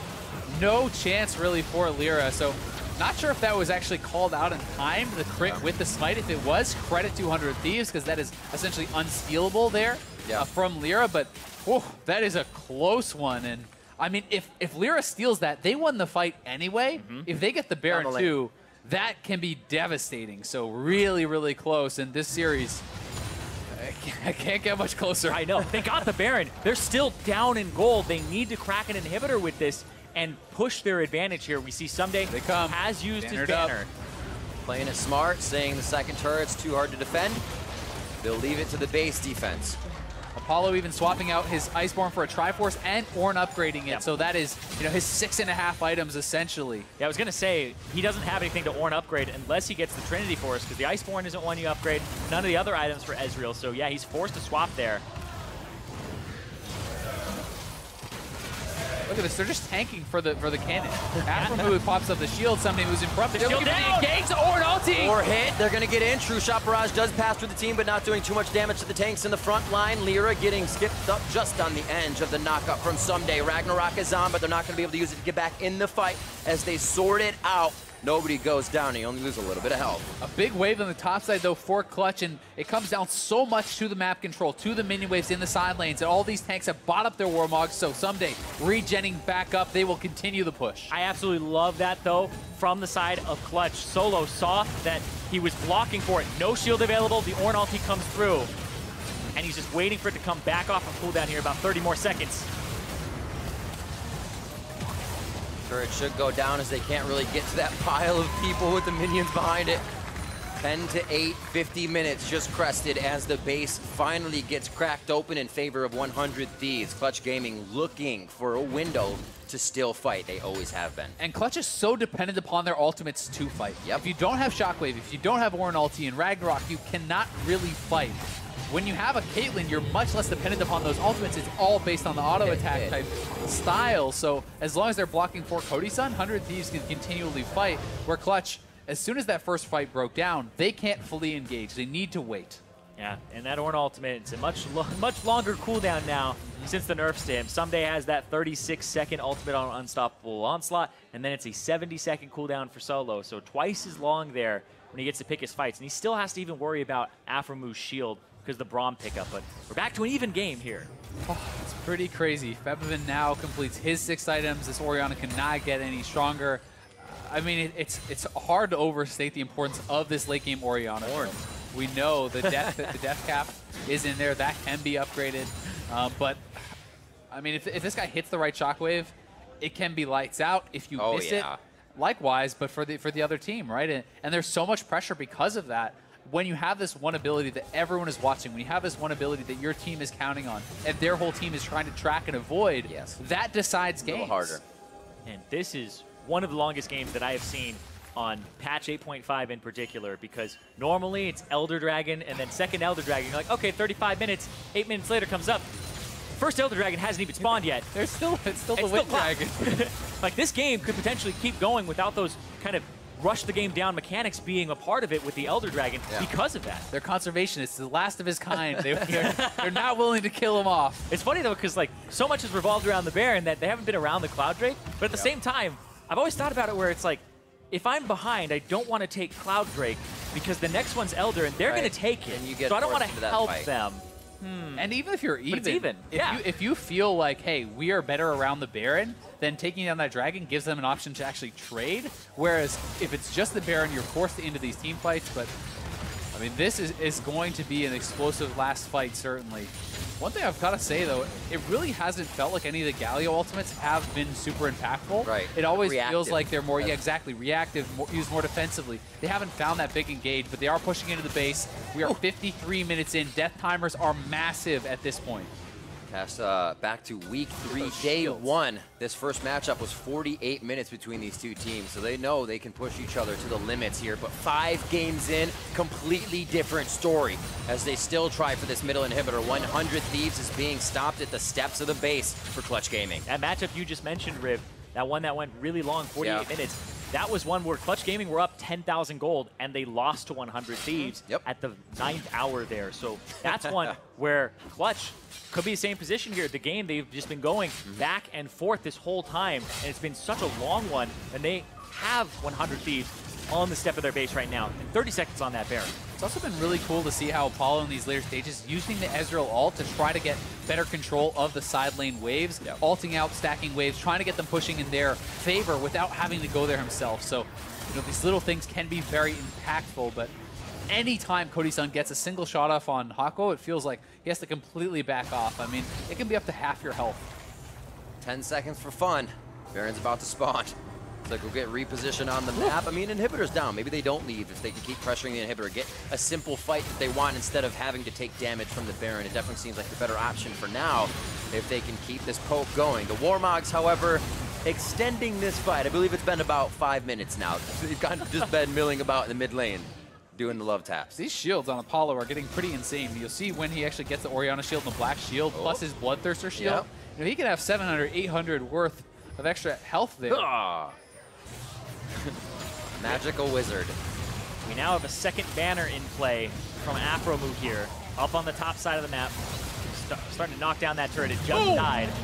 There they go. There's the Ornn ulti. He gets 3. 3-man hit. They're looking for Ryu, but Sumday's going to be on the backside there with Meteos. That's a lot of damage, and it's just Cody's son absolutely putting the DPS into solo. Shockwave goes off. Everybody's able to flash to a bit of safety. Meteos and Someday, the lowest ones, not the worst. Watch him heal up on the left side of the map here. Same thing with solo. Exactly. Doesn't mean that much, but like you said before, Zale, ultimate dependent team fight from Clutch Gaming, and they've blown 2 of those big ultimates. Yeah, the Shockwave being down is really the most critical one, so they have to watch that. The Shockwave only caught Meteos. There's still going to be about 30 seconds remaining on that. They're TPing back in, and 100 Thieves may try to heavily force a fight here. 100 Thieves have better position, though, because there's no turret on that middle inhib. They can always go there if they want. Someday takes the damage. He says, give me a few minutes. Let me get Warmogs back in here.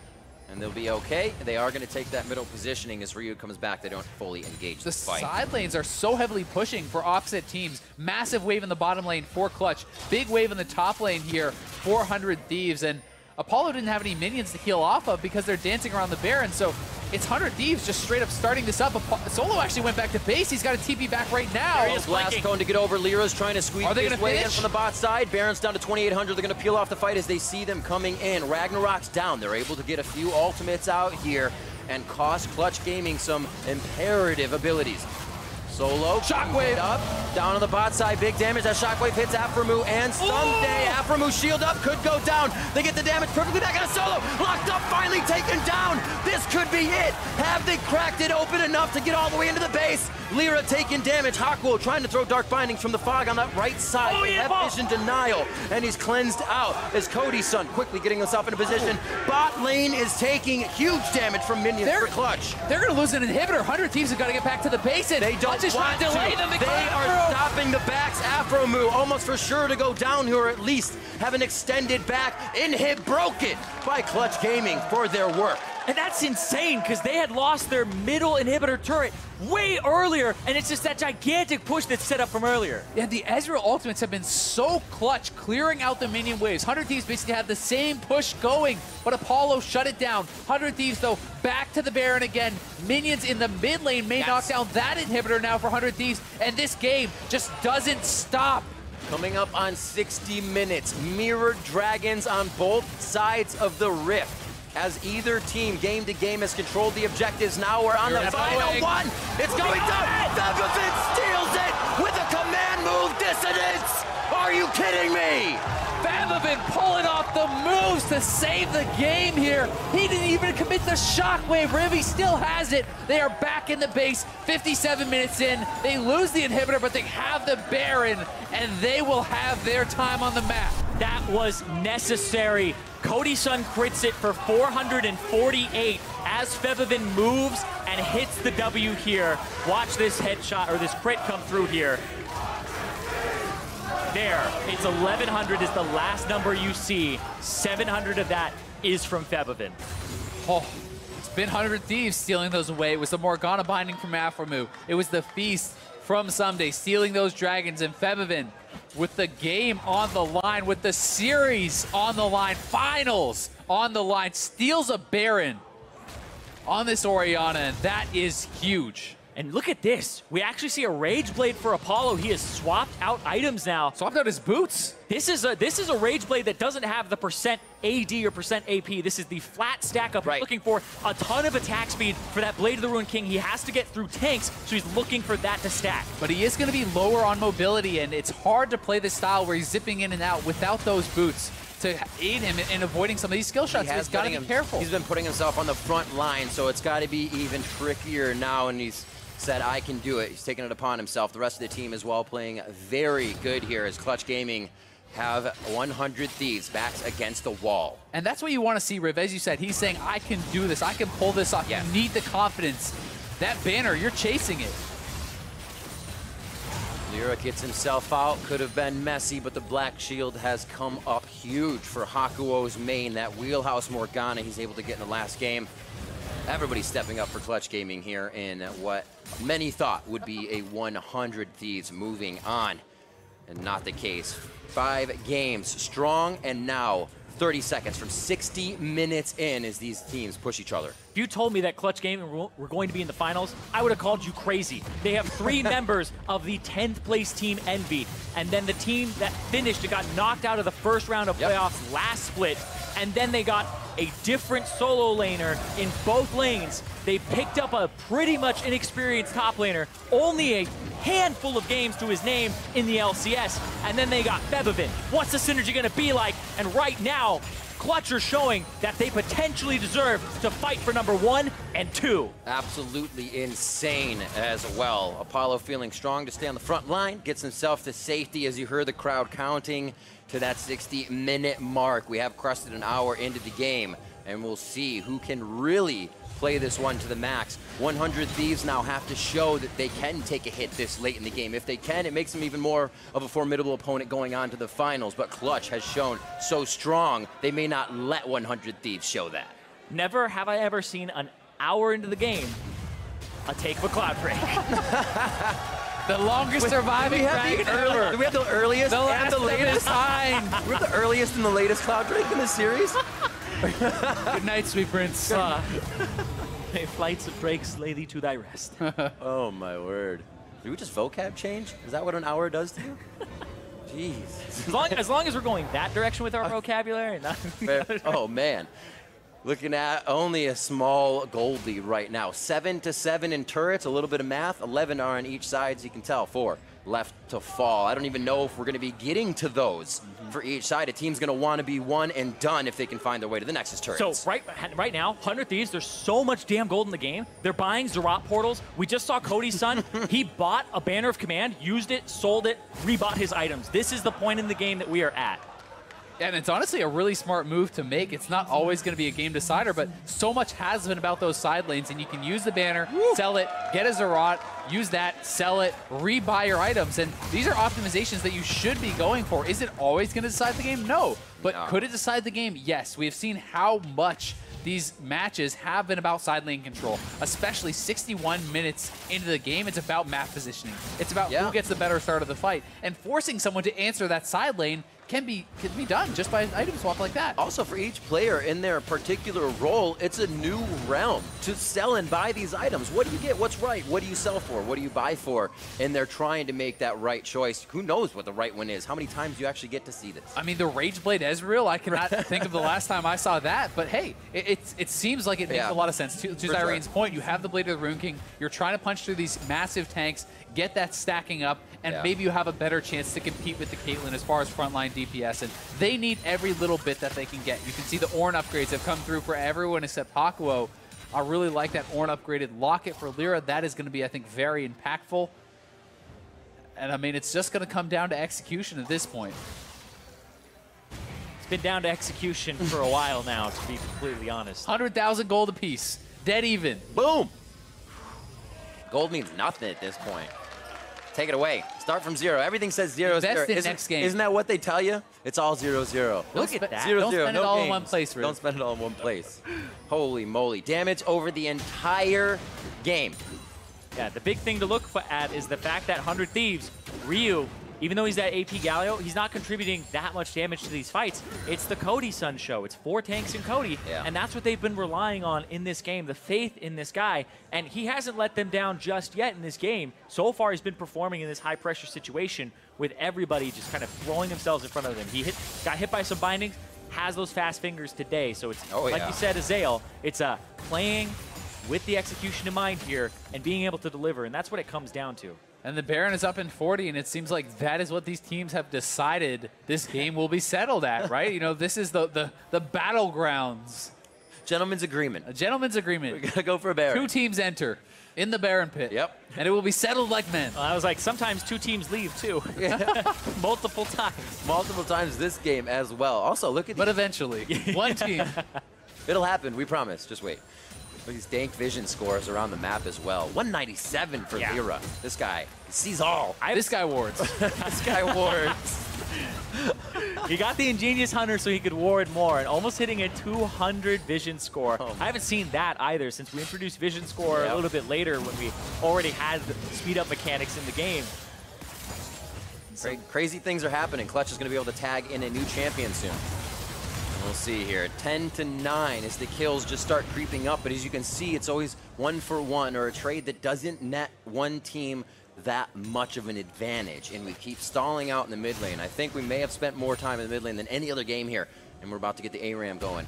A little bit down mid here for Clutch Gaming. They say we see Ryu on the outside, and it may be the ultimate in to stop it if they are going to initiate from Clutch Gaming side. So patient.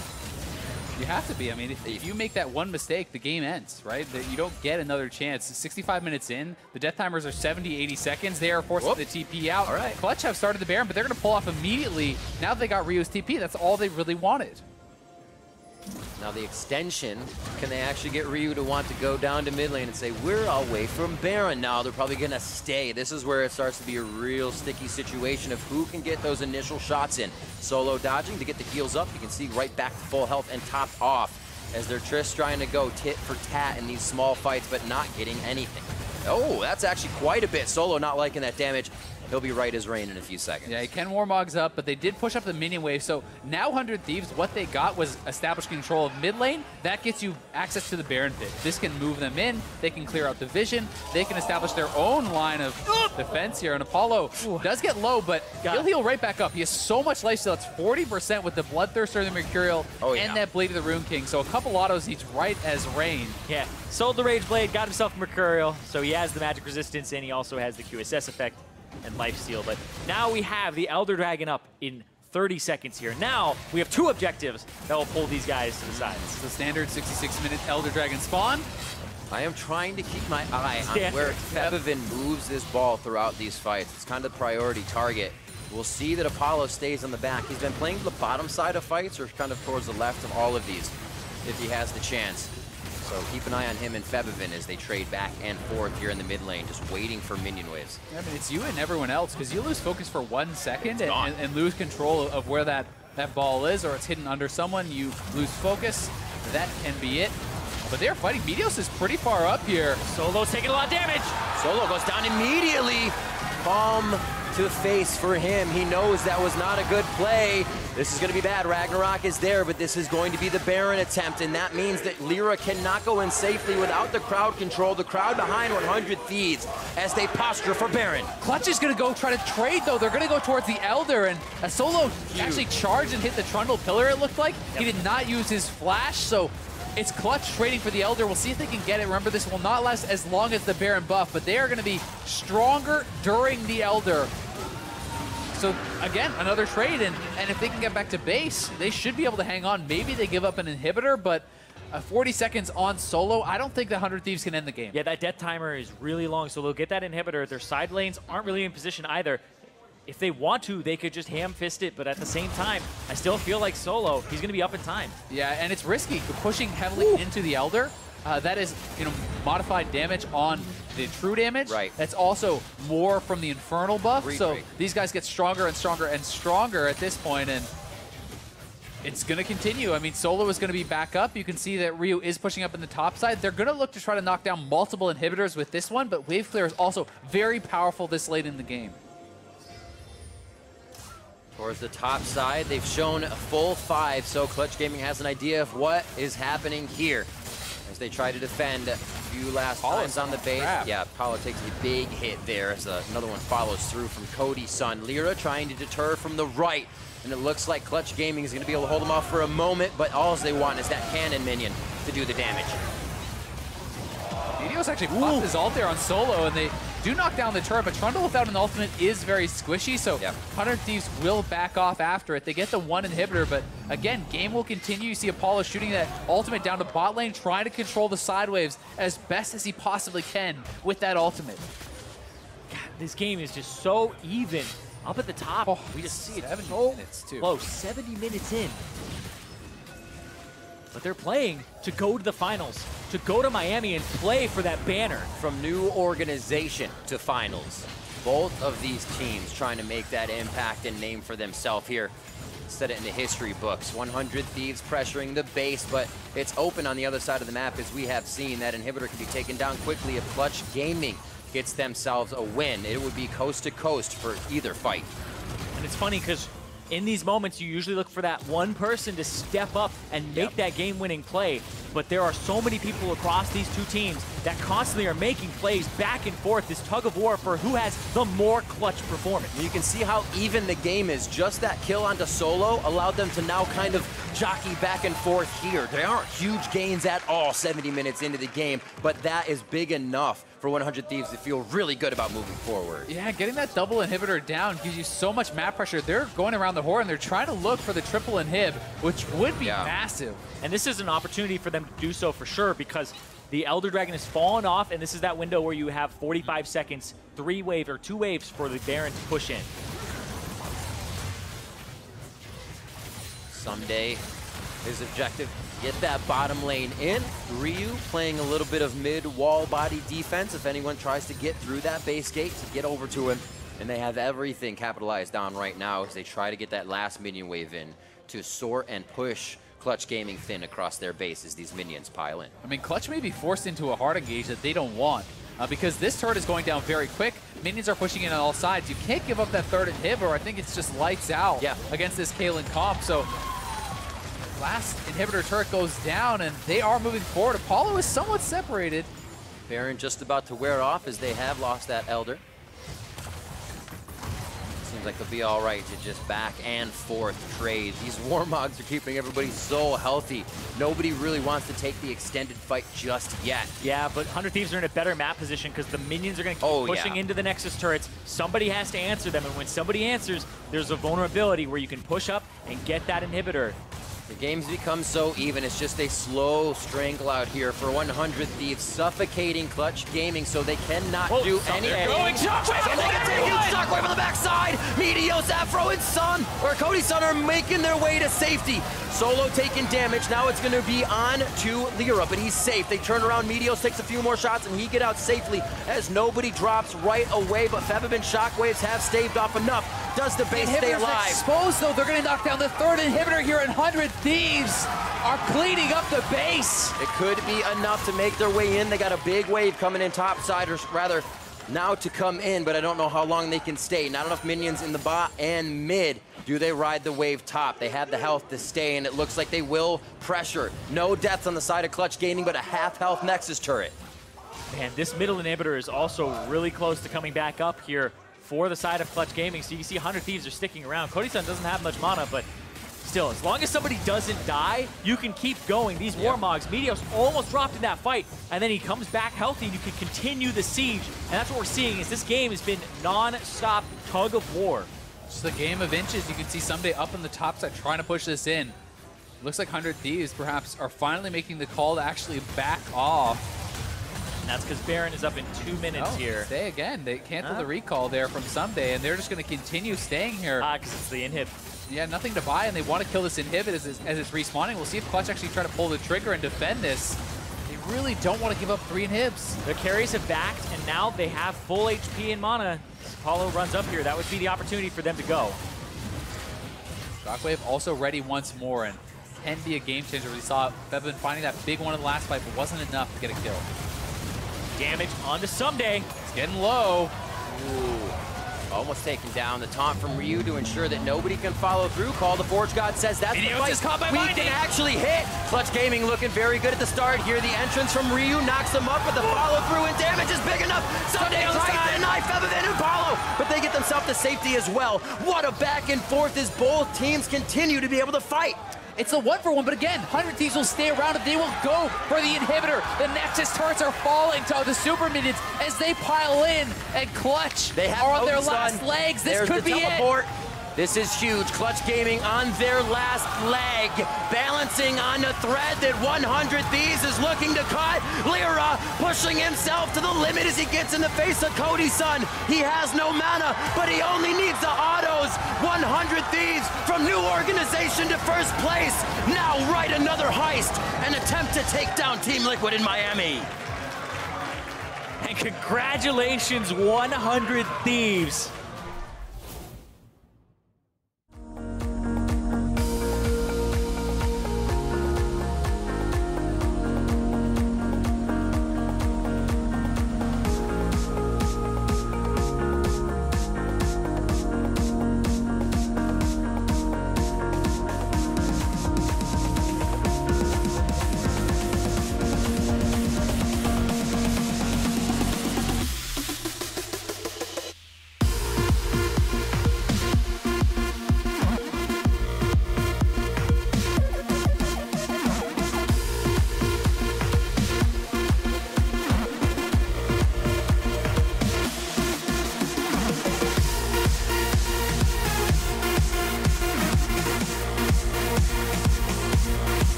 History has meant so little in spring 2018. A lot of things have changed this year. We had the longest match, we had the craziness, now we have the wildcard match, a best of 3 in SKT and KSV. Our first game on patch 8.6 as well. So much has changed, Achilles. We don't know how much has changed for this series, as SKT not interested in any Vel'Koz shenanigans. Yeah, just gotta ban that one away, not giving Crown the opportunity to even look at that one. They'll answer with the Azir.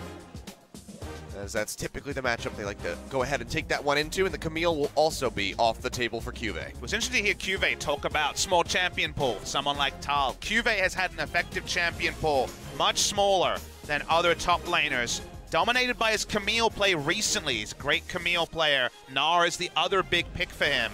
I imagine both of them will be in consideration here, but on 8.6, Conqueror is in the meta. Rageblade has been changed, the Jhin priority is up, a lot has changed, and SKT says, what about your comfort? It's gone, as the comfort picks for QV and Crown are largely answered. It draws a last ban on the Swain.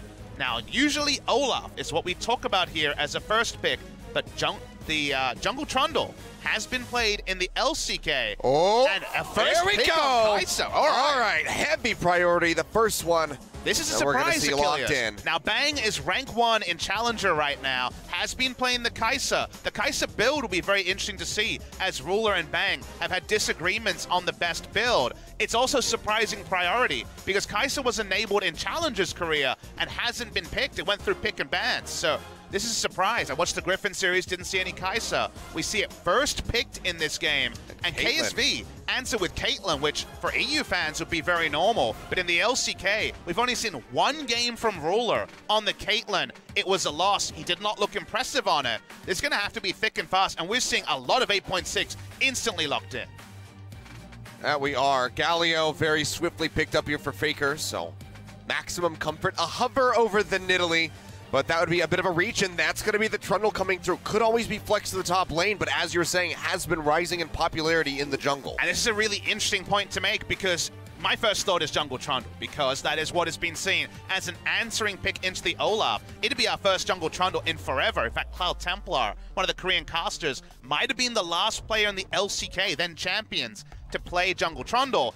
But we have Tal on the team. Tuhal is the correct pronunciation. Yep. It means to lock in Trundle. He's 2-0 on the Trundle, so it's a true Trundle flex pick because of what has happened in other regions bleeding over to the LCK playoffs. Well, yet again, maximum comfort here for Crown as he just retreats back onto the Karma. A very consistent pick for him.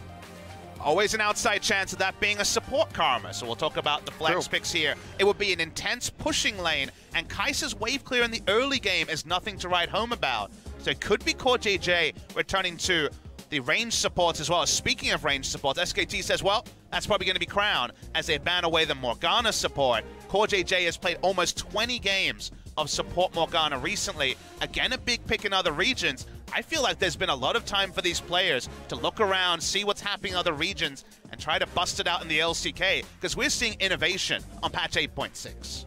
Innovation, experimentation, whatever you want to call it. It certainly is spilling forth here, which just gives me that much more hope for the rest of this playoff run as we continue down the gauntlet and see what the other teams have been focusing on as well. But final ban following up on that rise will be Tahm Kench taken away by SKT, and a gangplank locked in for KSV out of the top lane.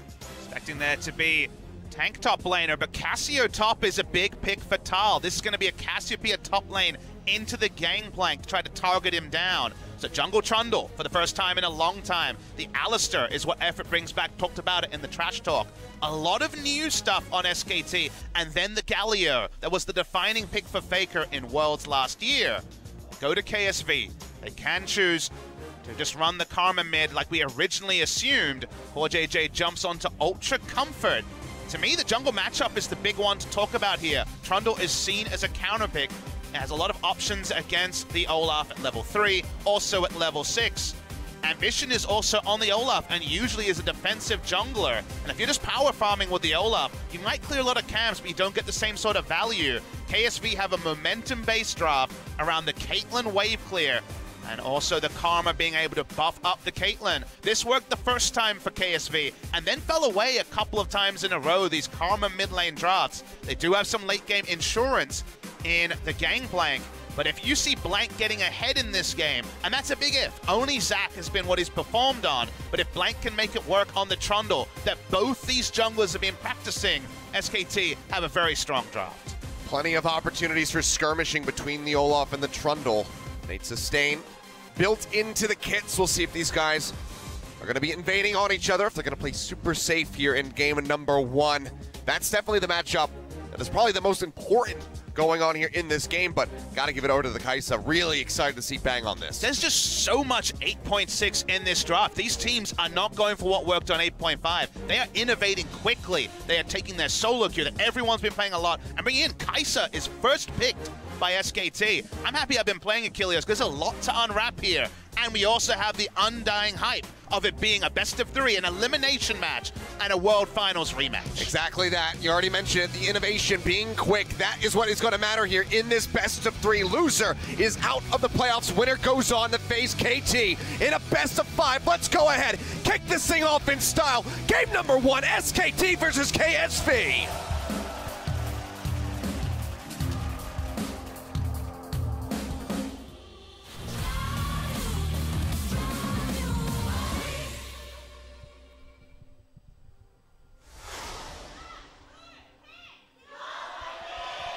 생성까지 30초 남았습니다. Welcome to Summoner's Rift yet again. Casio top for Tal. Oh yeah, it's a tilter right there, as we all know. I haven't cast a cast top in a while. Fly high SKT T1, and of course the fans have come out in droves. Kilios, the tickets sold out in basically the blink of an eye. Less than 1 minute to sell out almost the entire playoffs. A lot of people frustrated, asking about those tickets. They're all gone, sadly. Not everyone in attendance just yet. It's early here in Korea, but the people will get here for at least game number 2. They'll need to, as the last 4 of the wildcard matches have been X team beating a FLICKR Freaks 2-0. FLICKR happily will get their first best of 5. But let's talk about KSV's history in Korea, because people remember, this is Samsung Galaxy. These are the world champions. The other storyline was, in playoffs, they have never won a game. They have never won a series. They have always struggled in the best of 5 phase. Now they find themselves in the best of 3. And let's see how they do that. Unless it's the regional qualifier, in That's which case they excel. Different type of players. Different type of pressure as well. And one where they're usually shutting down KT, not SK Telecom.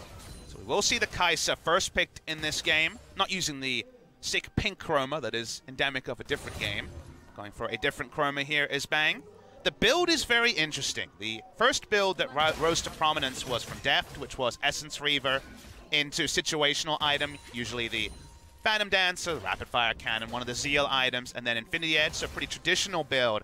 The new build that's seeing a lot of prominence, I actually tried to ask a few pro players where this build came from. Some people said Korean solo queue, some people said NA solo queue, is the Death's Dance build that Ruler has been preferring in solo queue. Death's Dance as a first item into the newly changed Rageblade, buffed in some ways, changed Rageblade into National's Tooth for all 3 evolves at 3 items. And while it doesn't sound like a traditional damage build, it does insane damage as well at Kilios. So I think Essence Reaver is what Bang has been preferring, so we'll wait and see what he decides. But Rageblade synergy is pretty big on the Kaisa as well, so that's going to be a fun one to track. Well, it's going to be slow and steady as she goes to start things off. Crown trying to poke down FLICKR, but with the Galio, he's not going to be taking nearly enough damage to force him out of that lane.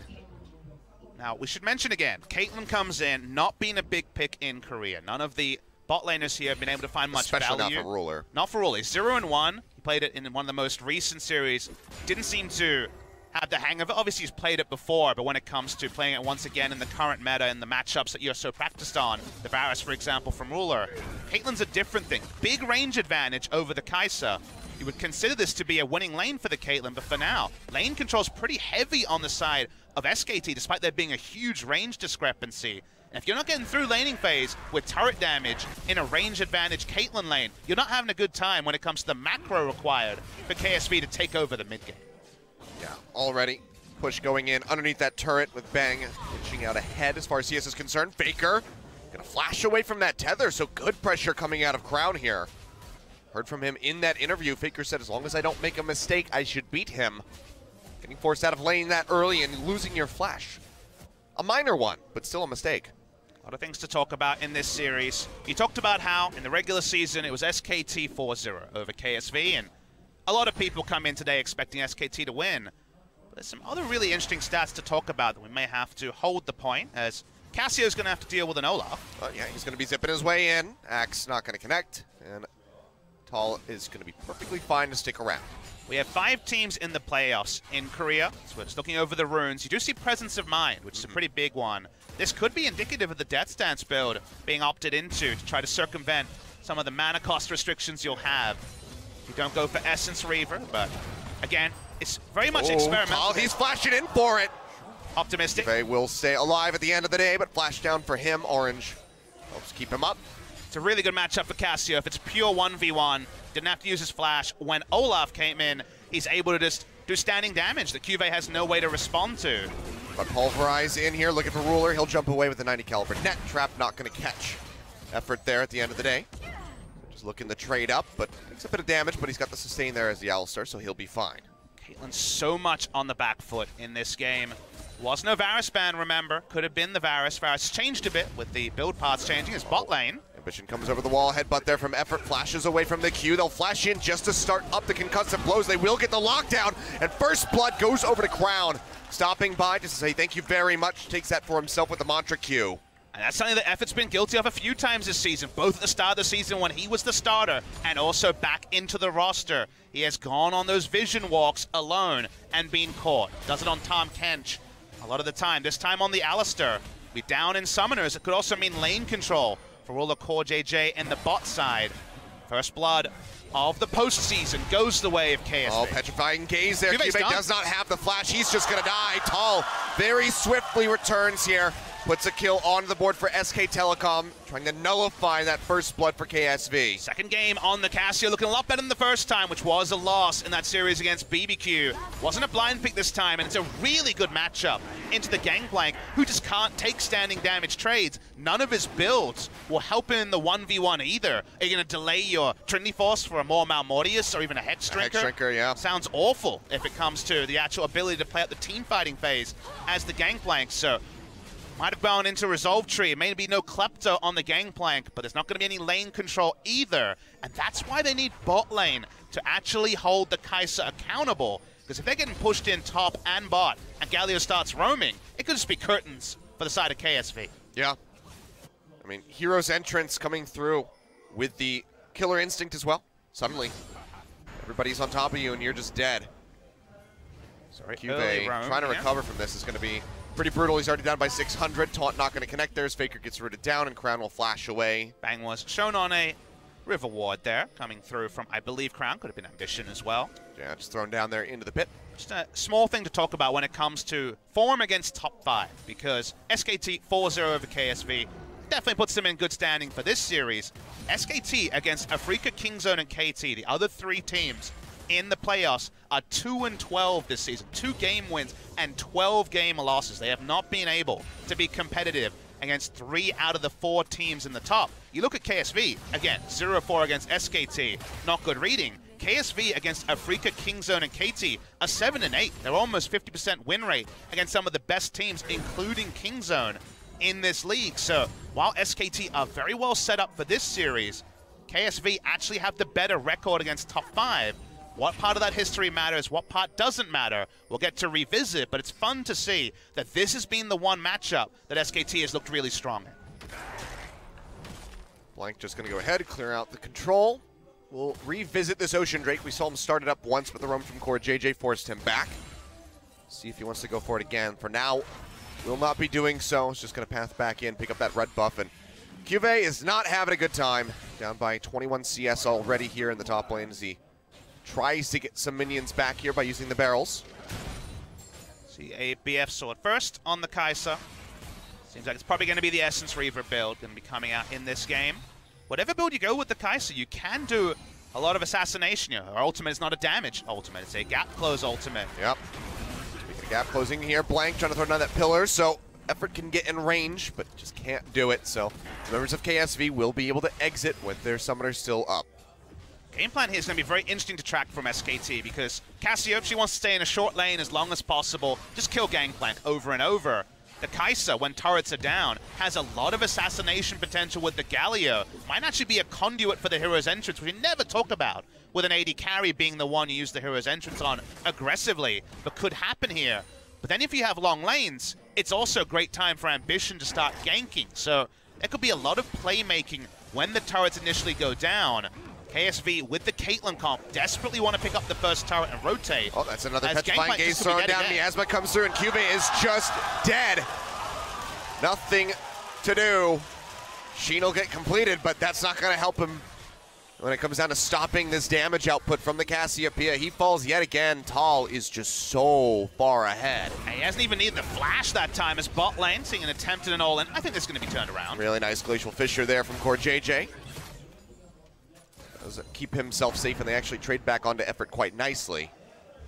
But this is a game being won out of the top lane right now for SK Telecom. And it feels like this was unscouted by KSV, but they should know that Tal is a top lane. Cassiopeia plays it a lot in solo queue. He may have lost on it in his one game that he's played on the big stage, but Tal does pick for lane. He's happy to go Trundle into tanks. He will go Cassio into a GP. They go for the blind gangplank, which is a takeaway from Tal. He's 6-1 on the pick. It's been his most winning champion.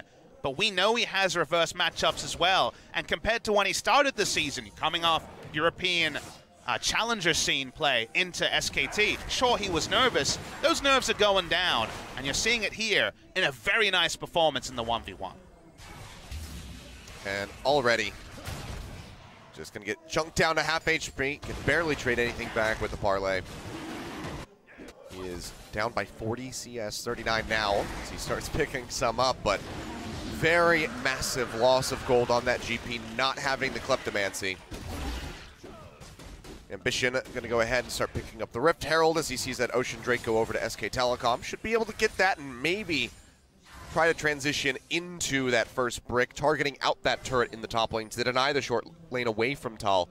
Would be a decent way to give KSV some leg work or leg room here, I suppose. Going for a walk, trying to see what's going on, but doesn't actually ward into the Rift Herald. Doesn't want to fully commit onto it anyway, wants to push in the minion wave against Karma. Vision will smite it away, picks up the Rift Herald buff. Wasn't in vision of SKT, but again, they would have inferred it. The control ward had been put down just by FLICKR momentarily ago. The thing to remember here is that because of the matchup, I feel like the one way still to try to exploit SKT is to target Blank, is to try to be really aggressive around him in the early game. That's just not Ambition. It might be the Olaf, but it's not Ambition style. And the Trundle answers Olaf in a lot of the level 3 and early trades. So he's disincentivized in a couple of ways, both natural playstyle and the matchup to be aggressive. And while Blank has done nothing, he's farmed up, he's picked up a Ocean Drake, it hasn't been at the cost of SKT compared to other jungle matchups where that can be something to be held against the SKT jungler. Yeah. Ahead now by 1,000 gold. You can see even Tal here with the Cassiopeia has done quite a bit of damage here onto this turret with the help of those minions. KSV looking to get those concussive blows procced against Effort to lock him down. Maybe try to force out the ultimate, but won't be able to do so. No all-ins when you're working on your Essence Reaver. Already has the gold for it, 200 gold after these 3 items complete, but all about the back timings here in bot lane. Crown has gone the earliest power spike build with the Athenes, so he's trying to have as much utility as early as possible. Ardent Sensor being worked on second. No Archangels in this particular game. Small nerf, but still going to be a very popular choice for a lot of our control mid laners. It's a 20 to 15% on the shield now. Which means just a little bit less of a payoff when the Seraphs is complete. The top lane payoff came really early, as Tal already has 2 solo kills on Cuvée. Cuvée kind of has to ult turret most of the time. He's almost lost the turret solo as well. No jungle intervention from either side. I think he's just going to give this one up. Hasn't used the ultimate. Now Tal maybe pushing forward, throws down the ultimate. Perhaps try to trade something back. Petrifying Gaze doesn't connect. He takes a lot of damage, but Blank is here. They don't know where Olaf is, so they don't want to go, and they see the Predator mark, so they think better of it. Galio hadn't been able to push mid lane, so wasn't there with the hero's entrance. They already got the objective, so why greed for a 3rd kill? No need to do that. The Cassio pick pays off dividends. Not often you see a counter pick on blue side. Gets so much value in the top lane, but KSV went for the gangplank takeaway. And Cassio's trying to take away the game from KSV, purely from the 1v1. It's been a pretty good look so far, you'd have to say. Teamfights here are so messy from the side of SKT, though. They're not really about the team fight. They can pull it off that way, but at the end of the day, largely going to be about the dive, and the only conduit for Hero's entrance outside of, situationally, the Kai'Sa will be the Alistar in most cases. I imagine we'll see Blank go for the Xerxes special and go for a Zeke's Convergence second as Trundle. Sort of thing I never considered, but it's a really cool idea, is that we only see Zeke's Convergence rush, in the LCK at least, from the Rakan, because you press R to initiate, and that's when the fight happens, and that's when you get the 50% damage amp. Well, guess what? When Trundle ults the Olaf, whoever's in the front line, that's a good time to start a fight also. So it is also great use of the Zeke's Convergence. We saw it on Skarner as well from Yankos in the EULCS semifinals. So I think more Zeke's Convergence is likely to be seen in the LCK. See a little bit of head-to-head here. It's still 2 minutes till Cloud Drake spawns, but the Vision mission happening very early on bot side. Yeah, both sides just posturing around, clearing out these control wards as best as they can, so it will just be a trade of Vision at the end of the day. What we doing with that Rift Herald ambition? He's bot lane. He really wants to get the Caitlyn going. He's going to have to go ahead and channel that. It was almost expiring, so we'll pop this one. And now Kive, under threat of losing that tier 2. Like, gonna take a bit of damage there from Crown. At the end of the day, the tier 2 is not that important. It's more gold, but really KSV need to double down around Caitlyn, because she's going for a build that says, I want to push. That's exactly what Shiv into the BF sword is. Static Shiv was nerfed on this patch for less wave clear, but it's still Caitlyn. She has great wave clear. She very much wants to go to short lanes and push them down, whereas on the side of SKT, their AD carry functions best in skirmishes and also assassination. She wants to avoid that scenario wherever possible. While the charge doesn't actually get the turret down, we'll see if Ruler and Core JJ can return and get this turret soon. Not if Blank has anything to do with it. Well, a bit of damage, all that they're going to find off the backside of the Rift Herald. No real commitment to taking that down available here for KSV. Don't want to go too crazy. First brick's already been taken off the table by SK Telecom as they stretch ahead by 2,500 gold. So difficult for KSV to win team fights in this game, because whoever walks up, it's going to be a pseudo tank. I guess it's going to be Olaf or the Braum. And if you ult Olaf before he ults, he actually goes close to negative resists because of how the Trundle ultimate works. And that's painful, Achilles. You just die because you pillar behind him. Doesn't matter if he has Ragnarok, he's just dead. Yep. Same thing will happen with Braum. So true 5v5 team fights are almost impossible unless they have a massive gold lead, which is looking very unlikely. As we crest 17 minutes and they're behind in gold, it's an objective-focused comp. 2 support items insanely early on the mid laner. Means they want to fight around 2-item Caitlyn. But can they get the fights they want when Gangplank is under his inner turret very early in the game, when vision control is there with SKT? Your first thought is no. And Ruler, you would have to expect, if he gets hit by that petrifying gaze, he is just gone in this fight. No escapes, really, other than the 90 caliber net, and multiple ways for people to jump on him. So if he gets caught out by that, even with a QSS, I expect the Caitlyn is probably just dead. Second Dragon now going over here to SKT as Blank jukes out on that Q. Will not get slowed down, will not get stunned up, and he will just be able to exit. So KSV, late to the party, lose out on another map objective. Again, no 8.6 competitive data points. There was some 8.5 Kai'Sa. In the LPL. We'll hold the point for now. And Taunt coming down there onto Ambition. Pops the Ragnarok, but the pillar interrupts him. He'll just go ahead and run away. For now, coming around the side, gonna get spotted. Good check there from Ambition with the axe. First 8.6 Kai'Sa in competitive outside of Challenger. We'll notice already enough AD for the Acathian Rain evolve, the Q evolve for even more burst damage on single targets and also helpful in wave clear as well. So 100 AD between the Essence Reaver and the Pickaxe. See what the second item is. Some people go Rageblade here because you can proc your W, and when it comes to your passive also. Your passive procs very fast with the Phantom Hit when you get these 6 stacks of the Rageblade. Other people will just go straight into a Zeal item. We'll wait and see as blue buff is stolen away by Bang of all people. Takes that one for himself. So, gonna be extra safe with the mana on top of the Essence Reaver there, so going is no longer going to be a concern. And Presence of Mind has not been changed on patch 8.6, so you get first kill, and then, of course, very likely that if a team fight extends, you're going to have very, very high amount of mana in a team fight. No sign of Conqueror just yet. Just looking over the runes, everything pretty standard. The Phase Rush to not be kited by the barrels, and also to get your own speed up as the Cassio. 2 items now on Caitlyn. The question is, what do you do with it if you're KSV? You can't really roll up because you don't have aggressive vision anywhere on the map. You've been frustrated at trying to take the bot lane turret. We've already outlined that No one is a real frontliner if the Trundle is there. Plus you have the on-fire situation in the top lane. It's basically a meme right now, how far behind and how little control KSV has. It's not going to be Flame Horizon just yet, but his turret is already below 50% HP.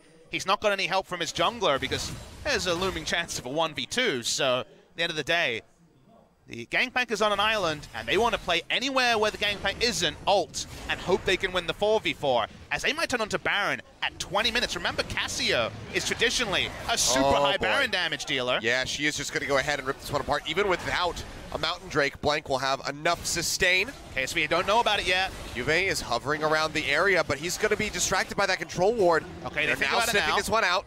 Tull's down to half HP. They're going to spot this. Miasma will stop them from pushing forward.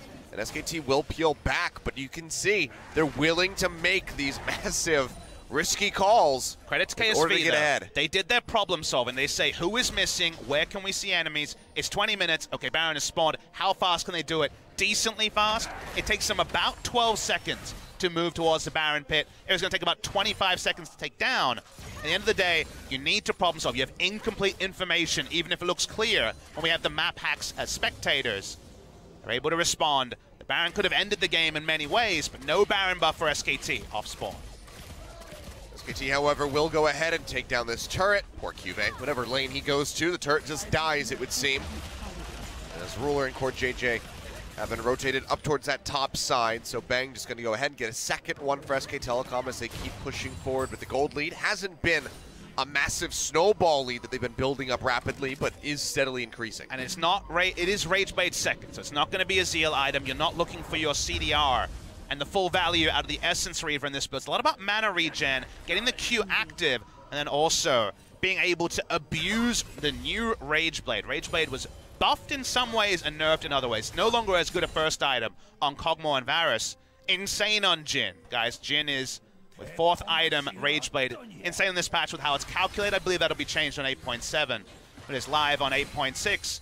But also in many ways, it builds better. It hasn't been relevant in this game.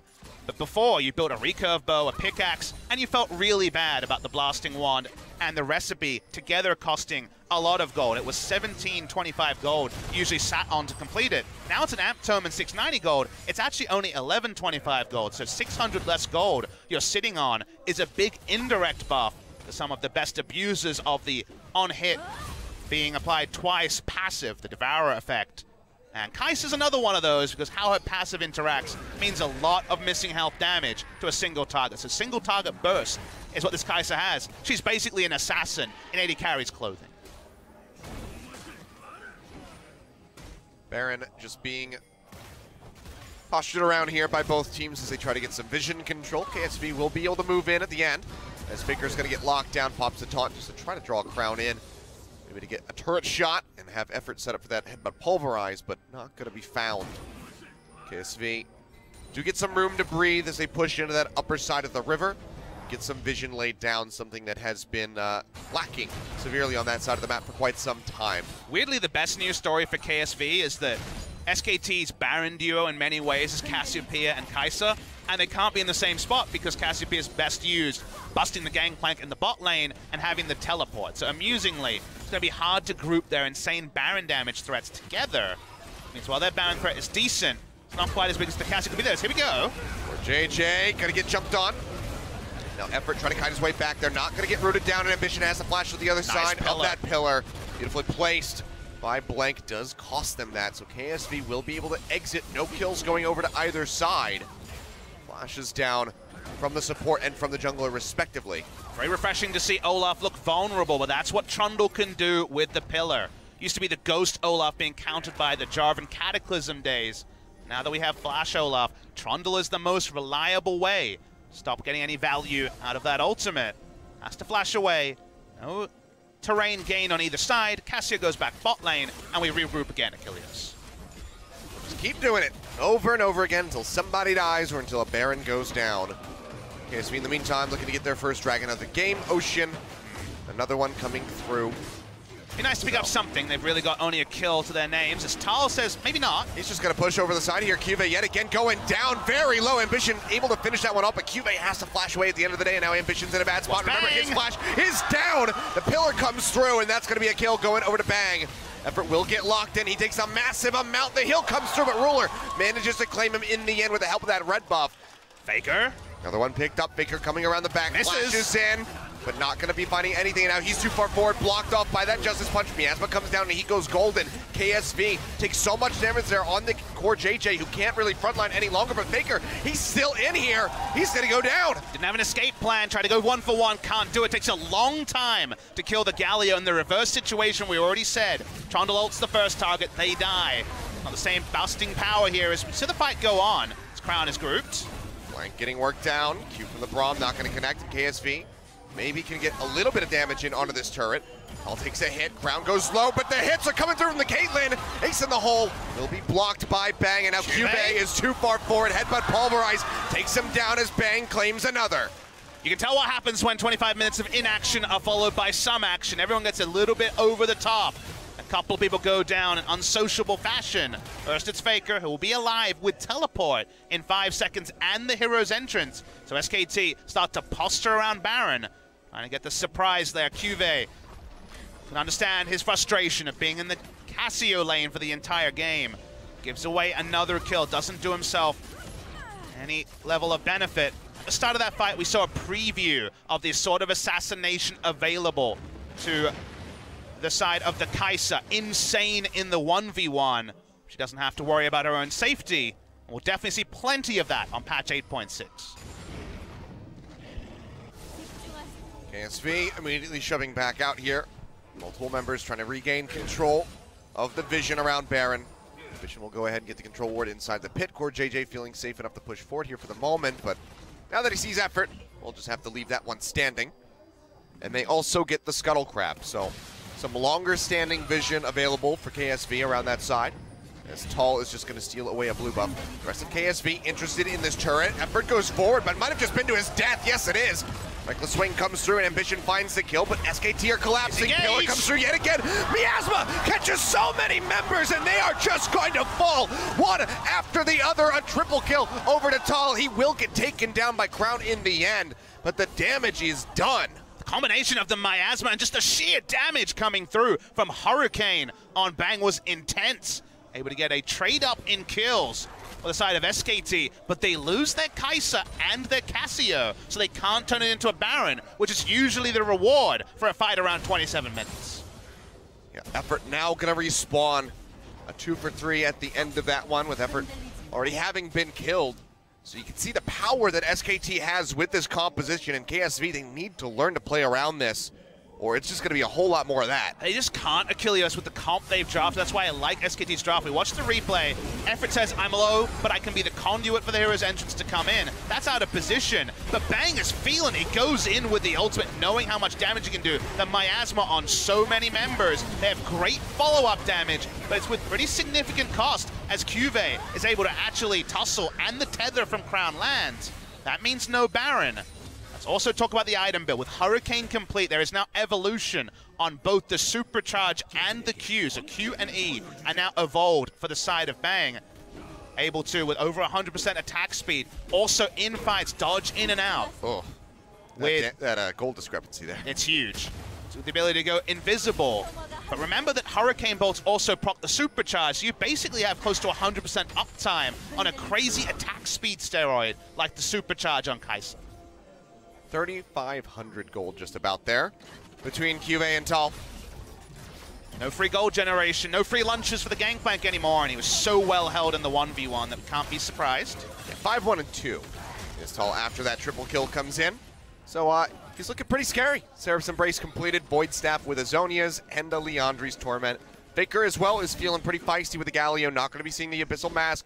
He is going for the AP. Zonia's Ludens on top of the fully stacked Rod of Ages and Sork Boots, just for good measure. So FLICKR wants to claim some lives. To me, KSV need to keep playing the maps. They can't opt into 5v5. I feel like in almost every way SKT has their answer. Strondor will make anyone attempting to be a frontliner vulnerable. And guess what? Cassio and Kai'Sa will instant kill you, basically, with sheer damage. So there's almost no way to pull off these team fights unless you have a big terrain advantage around a Baron with control wards, or if you're just playing in the open and sieging. That's really the only place I see this happy is there's going to have to be the Ragnarok. Ragnarok popped. Ambition tries to go back in the trade a little bit back. Mirage comes down, Effort and Bang both low. He tries to flash away, and Effort will make it out here with his life as FLICKR comes in. With that entrance, will just Justice punch his way to safety. SKT's gonna be on the retreat, so KSV able to push forward here for the moment and likely take down this turret in mid. That's their first of the game, 30 minutes in just about. Need a team being if proactive they can there. finish it off. But end up being KSV trading up. They're gonna get the turret after all. Mid lane turret goes down. KSV and SKT both seem very tenuous around that play, knowing that at 30 minutes the cost can be high. But that's the advantage. The one advantage KSV have is if you have one of those fights where the big engage ultimates are on cooldown, the reset for KSV to go mid, Mantra Inspire to movement speed, and auto-attack a turret with traps is much quicker than the hero's entrance coming off cooldown. So the fallback for KSV into Siege is the one area around the game where they can actually get advantages on SKT. Tall here at the moment. We'll just burn down this Ocean Drake and do so solo with no problem. That'll be the third for SK Telecom, and the last one spawned before we see the Elder pop his head out.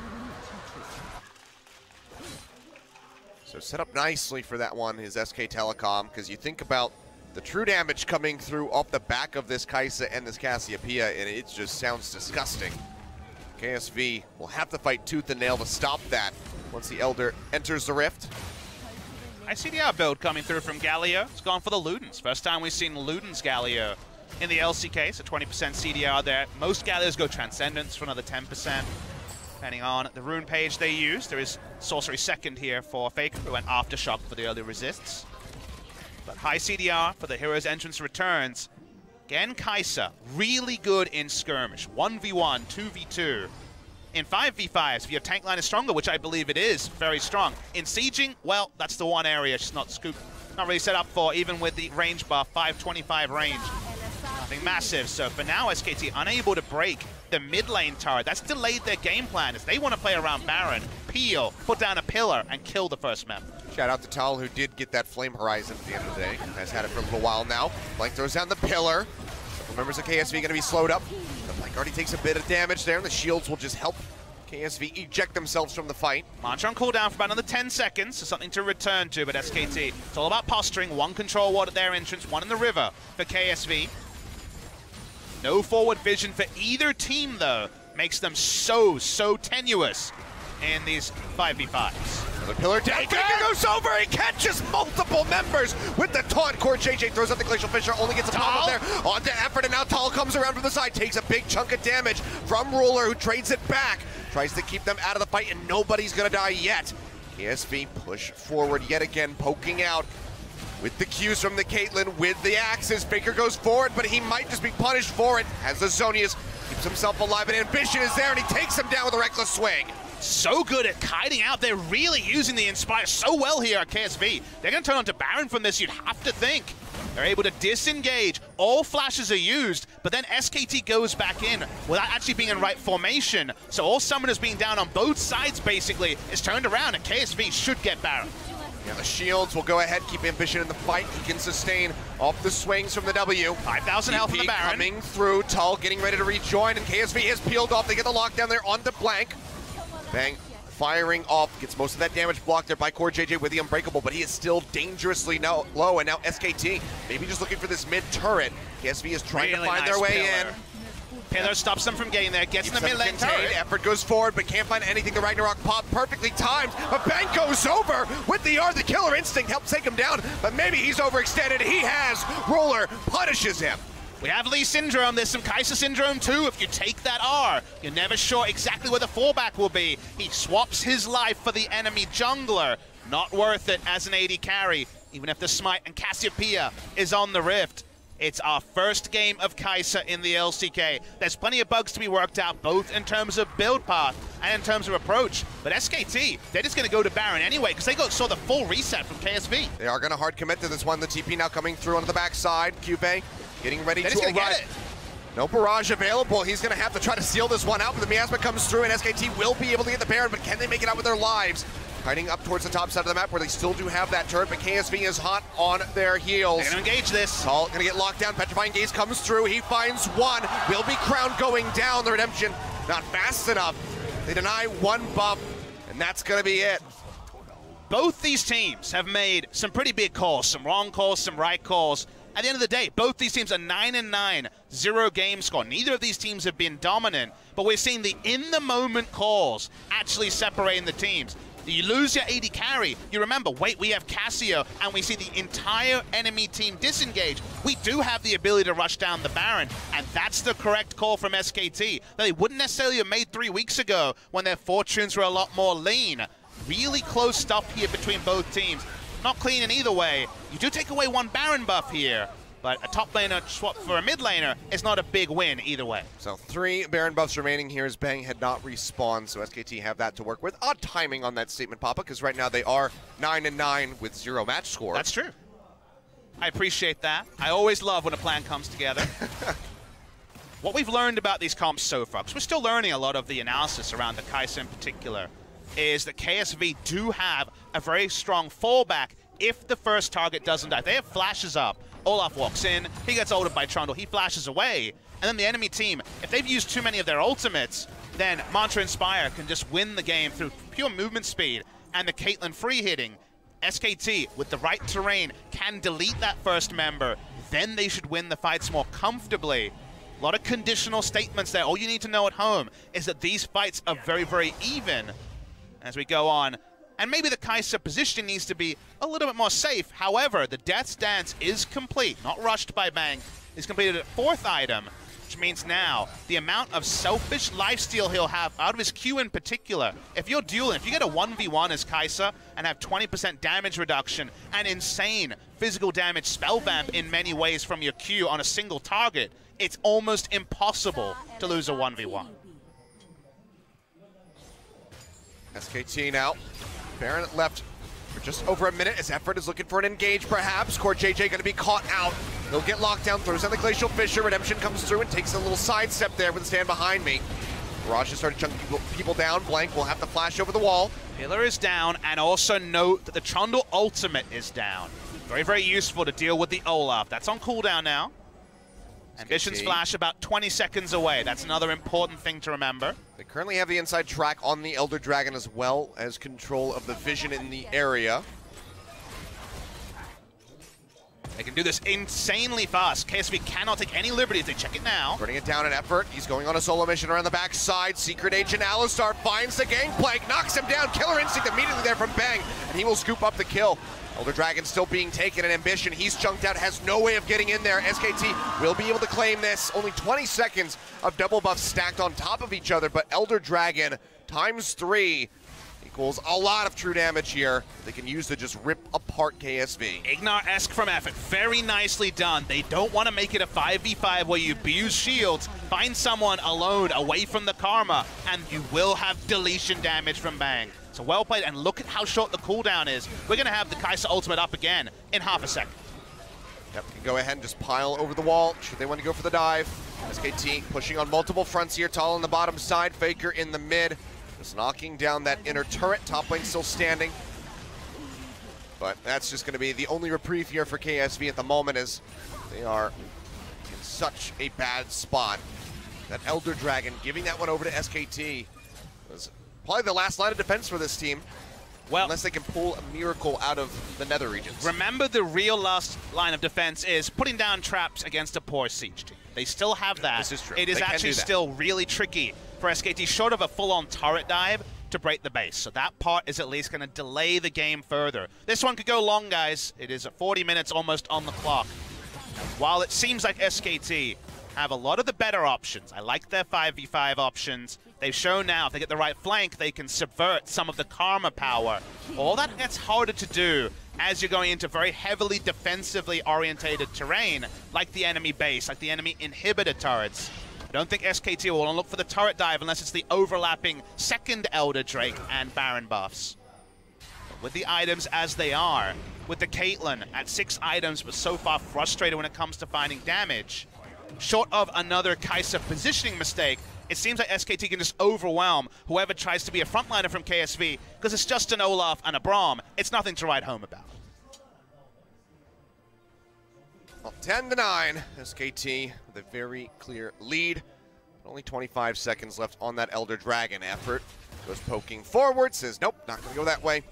does manage to peel back. Man, Gangplank has fallen on hard times. This guy was ahead of the Bitcoin rush. This guy knew every cryptocurrency, had all the gold. This is post-crash Gangplank. He's come back down to reality, 40 minutes in, 3 items. He's got none of those helpers left anymore. What am I going to do with all these graphic cards? I bought so many 1080s.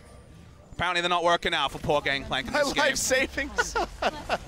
All of that inheritance money gone. Grandpa, I'm sorry. Don't often see a 5-item top laner versus a 3-item Gangplank, but that happened in this game. SKT.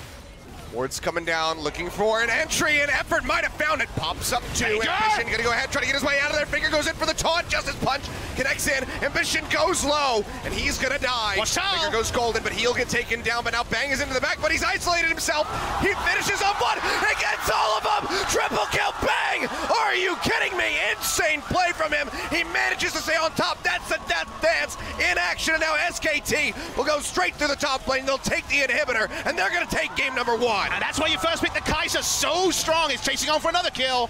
Should be able to get a QV. Will he be chased down? Tries to make his way in. Effort will get punished, but that's about it. The base crumbling now as SKT explode forth with one final fight. The pillar comes through. Bang gets another one. He debuts to Kai'Sa. They first pick it, and you can see why. SKT, game 1 over KSV.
So let's see what happens with Vitality. Desire ban coming in again. Tristana could also still be a ban if they want to keep trying to target Reckless. Right. And that is what they're doing. So they're putting a lot of focus on him, even though Fnatic found success around the mid lane in the last game. Well, let's see what this happens in terms of then picks. Having the option to counter pick, having the option to get those stronger lanes that you've mentioned is a possibility. Swain is open in this one. So far, Swain has been winning basically every single game here in Europe. And he's been the go-to first pick for most teams on blue side. Vitality needs to decide if they want to ban it or not. If they do leave it open and Fnatic grabs it, we need to see what Vitality can trade for that specific pick.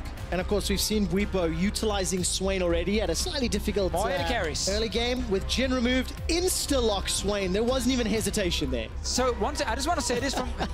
I said this in the last game, and I'm going to say it again. I don't think Reckless gets impacted by these kind of bans, because he still plays a lot of other champions like Ezreal and Sivir, especially the Sivir is something he's, done really well on when you look at his Fnatic team.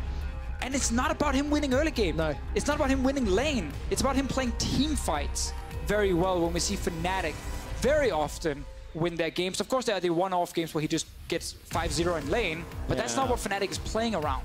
No, definitely not the case. And you can see how serious Gilius looks on screen, by the way. First rotation for Vitality, it is the Camille and the Tahm Kench. No real surprise. If Tahm Kench is available, Jack Troll will be locking it in. He's played 8 games this split already, won 4, lost 4. This will be his 9th. And of course, that Camille We're expecting it to go top. Technically, the Swain could still flex as well, depending on how the draft plays out. Yeah, for sure. They can just put Swain top and play around the lane and try and shut down Camille. That's definitely a possibility. Ezreal might just be the pick here, or Sivir to buff up the Swain further in team fights, and then Fnatic finds himself with a fine 80 carry, and they don't really care about 380 carry bans that much for themselves. Let's see if they actually decide to go for it. Vitality now needs to make sure they can actually get an advantage in terms of 80 carries. So what do you run into the Ezreal then, knowing 5 ADCs already off the pool, 4 bans, 1 picked away? I mean, like you said, the Civ is still there. It could find itself in the ban pool in phase 2 if it's not picked now. We know from in Truex there's Jinx, there's Ashe, and then again, just to mention the Ziggs, and this is one of the picks we have seen from him. They need something where they can potentially play around him if they want to try and shut down Reckless. But I think with the Camille top, they're gonna move their attention to Cabo Shroud. Got it. That is what you normally see with this pick, and especially if it is gonna be Camille against Swain, you're gonna have to help Cabo Shroud. The Talia pick is gonna try and do that, just like we have seen before from Vitality, but it is a shift because they were playing only tanks top lane in the quarterfinal, and they were consistently playing around mid and bot lane. And they're gonna try and change it now for this specific game. Well, if anyone has the ability to step up, Cabo Shroud might be one of those guys. Historically, going back years, used to be known as a carry player. But I have to go back a long time. 2015. It is... or 16. It has been a while since Cabo Shroud has been one of the lead carries on a squad. And of course, if this Camille does get confirmed in the top lane and we get some sort of tank jungler for Gilius, because now they can play around. When we expect him to play around top side, we could just get more of a defensive lane from Vitality. Like the Jinx pick can make a lot of sense here. We have actually seen Truex grab that specifically against Ezreal before, and his comments were, as long as I don't get hit by Qs from Ezreal, I can just push the wave. And like, I mean, we can't really argue with that logic. So it might be what he's looking to do here, and they just have some late game insurance from him, and they focus on top side of the map. I think from Gilius' side, we need to see a jungler where he can be proactive early, so he can help both Talia and Camille. What would you like to see? Skarner's up, Sejuani's up, Zach's up. Well, Zach is here as one of the picks that I thought would be super contested between the teams, just because he's had so much value in Europe specifically. Skarner can do the same. You can be proactive, fast, clear, good 1v1, and at level 6, you can try and guarantee some of those kills. So I like the change. And this is actually funny enough, the first time Gilius is playing Skarner this split, despite him being a meta pick for quite a while now. Oh man, first, changing the style from quarterfinals, carry top instead of tank top. In addition, first time Skarner. In addition, Buipo, first a GP, because I'm assuming that Caps will be taking that Swain mid. Okay, might not be the Jinx, but we might still get that late game carry. I know actually they swap it over to Sivir on Vitality side. There's more ways to try and buff up the Camille, the and the Skarner. That's a great synergy. That GP is going to be interesting to follow, because that actually gives Vitality a few more ways to try and get ahead early on top side. GP traditionally is not doing a lot in the early game other than just farm, and then he's utilizing his ulti to, of course, impact the rest of the map.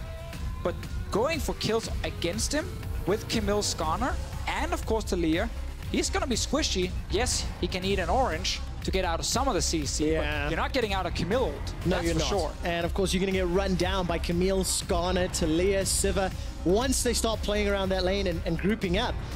But we heard it from Soaz just in that pre-game interview, talking about how when you have a new player to the stage, you can play around him, play into his lane, play to activate him. There's maybe some options that Fnatic will have to do to protect this GP. Yeah, it definitely feels like bot lane is going to be just farm lane, and everything is around mid and top lane for these teams here. Of course, more of a scaling jungler for Broxah compared to last game within Italy. Yeah. This game here, Vitality will have the options from draft to snowball early game. Top lane, mid lane is where we're looking at. Honestly, this might be the most important game Vitality as an organization has ever played in League of Legends, because they cannot afford to go down 2-0 and lose on red side. Making it to semifinals with this group of rookies that qualified under the banner of Giants. 4 of the 5. They surprised everybody going 7-1 into the split. And as the players load into the game, we're going to check in with Dracos, who's standing by with Vitality's coach. Thank you very much, gentlemen. I am joined by Yamato Cannon. Now, Yamato, it was a bit of a rough game 1. I'm curious what you've changed now coming into game 2 to make sure you can pick up the win. This game, the first game was all about what happened in mid lane. I think Fnatic did adjustments with how they play around mid lane, and it paid off. In terms of adjustments, I was happy with the draft. The outcome was very good for us. We got so much information of what Fnatic wanted to do. And I think coming into the next game, we just made minor adjustments. Red side, of course, is a lot different. And we just need to reset our mind. It's just one game. All right, well, interested to see how it plays out. Good luck in your second game. For now, back to you guys on the caster desk. Thank you very much. I absolutely love hearing that from Yamato. We learned a lot, we adapted, now we'll see whether or not it pays off in game, because that's what matters. And of course, all the pressure on Vitality, because as we went into that little chat, Fisher, you were saying possibly the most important League of Legends game for this organization ever. Crashed out at quarterfinals in years gone by in previous splits. Perennial 7th place squad for many times, not even making playoffs often. It's funny because if you remember Elements, they used to always be the ones just missing playoffs. And after they disappeared, I felt like Vitality took their spot. Oh, yes. Always sitting just outside until this lineup here, until these new players enter the scene. Fnatic and all level 1. Blastcone! Boom! Here comes Fnatic! Gilius is running for his life. How many flashes will get expended? That's one. Mini Trupax gets tagged up. There's no further follow-up. I got so excited and nobody's died. Re-engage from Vitality as the Sentinel continues to be focused out. Smite fight picked up by Broxah, of course. Now they can engage back onto Gilius. Jack Troll to 200 HP. Gilius is going low. Reckless summoning heal and flash. First blood picked up by Hillisag, but the reply from Jack Troll. He gets one back. As Fnatic and Vitality back away. It's not done yet. Bwipo is shooting Cabochard in the face, and all the action all the time. All right, Fnatic, second time to try something level 1 here. They're using the fact that Braum is the best level 1 support when it comes to finding one target and try and burn them down. More down to Bwipo, he's flashing. Bwipo flashes. Q. No, he doesn't have it. He flashed through the tactical sweep. Oh, come on, you're kidding me? They're going to fight in the mid lane. Cap's going to get jumped on here by Jizuke. Throws out the Death's Hand. I keep building this one up. Man, what a start to a game. Welcome to Fnatic versus Vitality with a bunch of early game action already. We get the replay from before. So they know that Braum. Also Sejuani can try and apply even more CC here. So they go for the level 1. Thinking they can always win this, and they actually force Vitality away, but now they're tanking. You know, screw it. Gilius, he's top lane. He wants to gank. He wants to snowball top. Oh, do you remember that flash Bwipo used earlier? How much will this come to hurt him? The fracture into the Crystal Slash eats an orange, but it's not okay. Hook shot to the face, and Gilius sends his regards. So much happened bot side that while we swapped up to top lane and we saw the potential all in, the fact that he actually did that gave Gilius a chance to go for an early gank. And he just got level 2, grabbed the red buff, and goes straight top lane. It's a good adaptation from Gilius, important.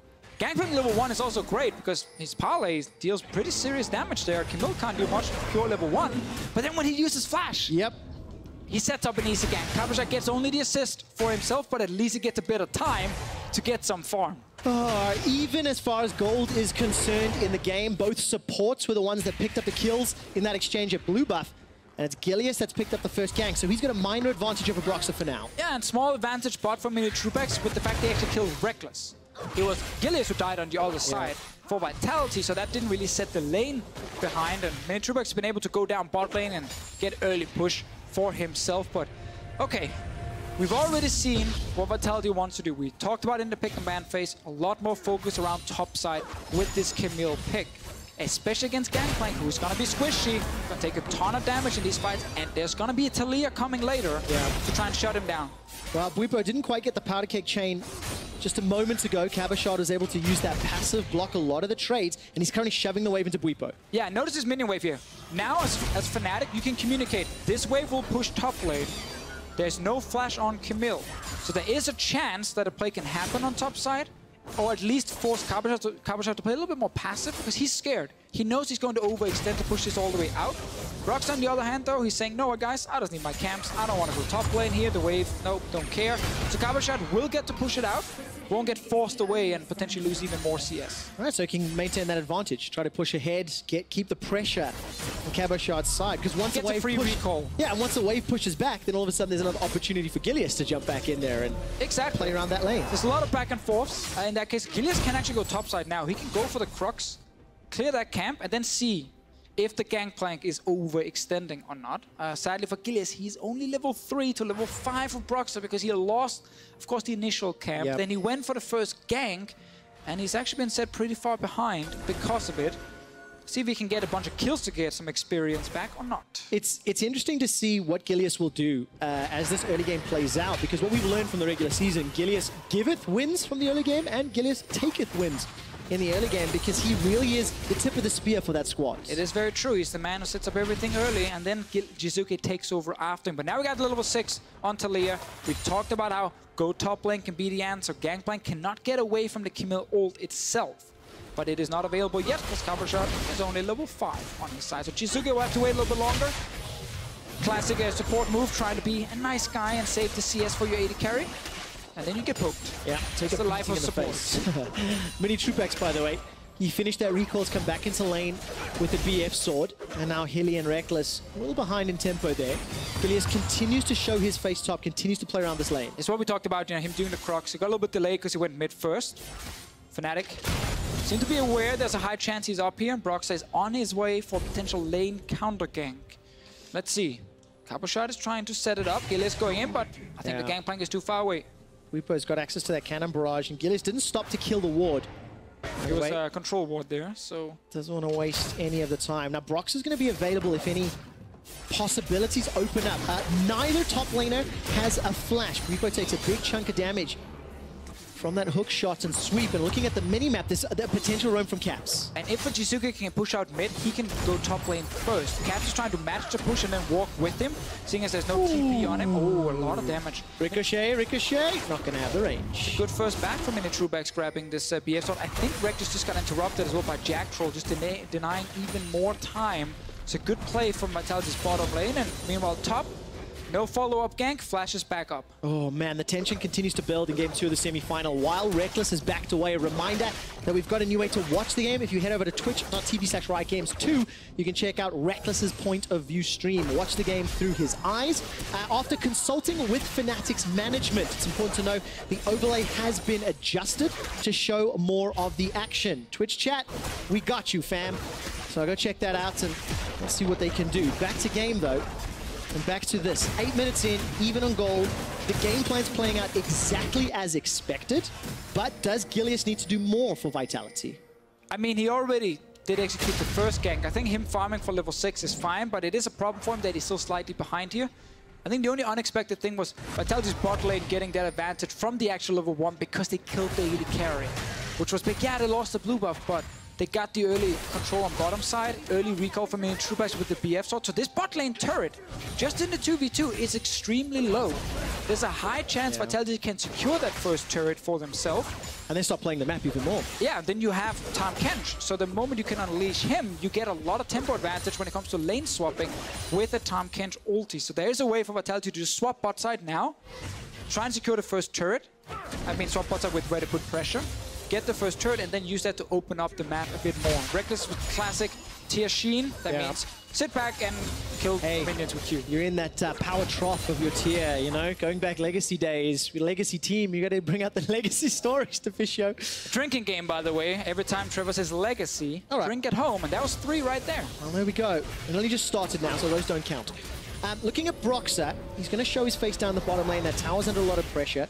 And what a different opening we've seen this game from the previous. Broxah in the previous match spent a lot of time around Caps, who's now under trouble.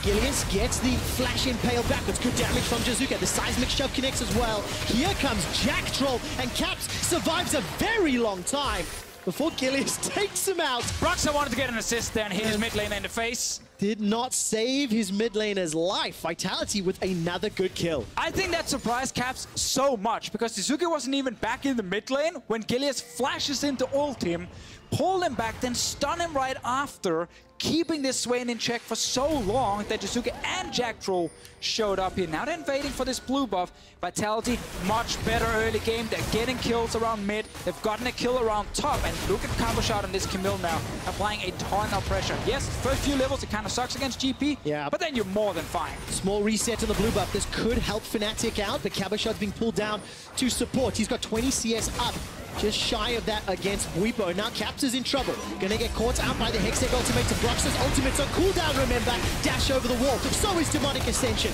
Brox is doing his best to dissuade Vitality, and with the help of a cannon barrage, Vitality are running for their lives. Powder Keg will not find a target, but Brox may be here to save Cabo and the rest of his team. Cabo's dove forward. He gets the burst down with the Q, and now Cabo's in trouble. This is messy. They're trading 2 for 1. While all that's going on, Vitality get tower first blood, and then the chaos. Vitality lead by 2,000 gold. 5 kills, first turret for themselves. Mini Trueback's doing well in lane, but more importantly up in that trade here, we saw Kamsa jumped in, and it looked like he was going in alone, but Jizuke could follow up. Might be a fight here. It's an Ezra with TNC. Yeah, we'll see how long this takes to kill Jack. A long time. Probably forever. So, meanwhile, fights around top side. And I think another important thing, Caps used his TP back to lane. He cannot match the first roam from Jizuke now with his ulti once it's ready. This is the initial fight, no ult on the Swain, so he's a lot weaker than normally. But look at this here.